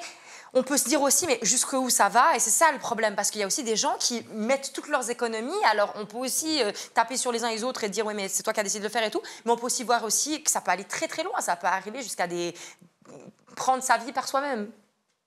Hein? Oui. Non, c'est parce qu'il y a des mots que je ne dois pas dire. Donc, j'aimerais dire... Non, mais ça peut aller jusqu'à l'ultime fin, finalement. Sauter la vie. Voilà, sauter la vie. Tout à fait. Concrètement, qu'est-ce que vous demandez là à TF1? Si TF1 vous recevez dans votre bureau, vous diriez quoi aux dirigeants de la chaîne? On leur dirait exactement ce qu'on leur a écrit, c'est-à-dire, voilà, aujourd'hui, vous ne pouvez plus ignorer ce qui se passe depuis 2020 concernant Laurent Correa. Aujourd'hui, il vous suffit d'aller sur le compte TikTok de Laurent, vous cliquez sur le lien, vous regardez, vous allez sur son compte Telegram, et là, vous avez... l'escroquerie au trading classique. Mais après, ce n'est pas spécialement contre Laurent. Cette escroquerie-là, on la dénonce pour de nombreux influenceurs. C'est quoi l'escroquerie au trading classique, si vous pouvez réexpliquer? Ouais, l'escroquerie au trading classique, c'est de dire, regardez, vous allez gagner beaucoup d'argent, et pour ça, il suffit de suivre cette méthode en copiant, collant les informations que je vais vous donner sur les opérations financières. Et eux, en fait, les gens qui proposent ça, comment ils gagnent de l'argent? Ils sont rémunérés par les plateformes de trading qui leur verse une commission à chaque fois que les gens s'inscrivent pour justement On l'avait vu dans un après. complément d'enquête avec Marc Blatta notamment. Oui, c'est ça. Et d'ailleurs, Jazz est interviewé dans ce... Tout à fait, je m'en souviens. Alors c'était dans le Cache Investigation. Cache Investigation, Exactement. Et donc, Jazz réagit en disant « Ah bah oui, bah peut-être qu'il y a des gens qui se sentent floutés, et bien qu'ils portent plainte. » Alors déjà, oui, nous, on les a aidés à porter plainte, parce qu'on pense véritablement qu'il y a problème.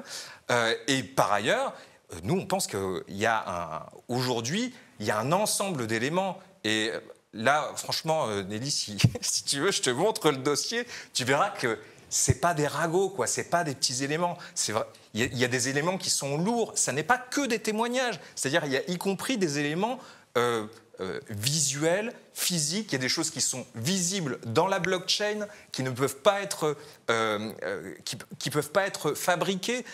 Donc, aujourd'hui, on n'est pas dans des petites choses et on n'est pas dans des choses épisodiques, puisqu'encore une fois, ça dure depuis plusieurs années et ça dure encore aujourd'hui, maintenant, alors que l'émission est diffusée. J'ai juste une question, c'est-à-dire que vous pouvez aussi prouver que personne ne gagne de l'argent via ce système. Personne... Ah, c'est pas ce que j'ai dit. C'est pas... Alors, là aussi, je pourrais vous montrer la plainte. Dans la plainte, ce que nous disons, c'est qu'il y a un certain nombre de pratiques qui sont des pratiques trompeuses, où on vous dit, vous allez gagner beaucoup d'argent, moi, mon style de vie, je le gagne grâce à ça, alors qu'ils ne gagnent pas leur argent grâce à ça. Ils gagnent leur argent grâce aux commissions, voilà, à l'affiliation. Et pourquoi les plateformes... Ils se serviraient de leur lifestyle pour promouvoir justement ce type de méthode servent de leur et lifestyle. faire miroiter que tu peux avoir la même chose que moi. Mais je vais donner la preuve à Nelly, parce qu'elle me demande une preuve. Je vais vous donner la preuve. La preuve, elle est simple. C'est pourquoi les plateformes de trading rémunèrent ces influenceurs. Parce que les plateformes de trading en question, ce sont la plupart du temps des plateformes de trading d'ailleurs qui ne sont pas autorisées en France, elles se rémunèrent sur les pertes des investisseurs.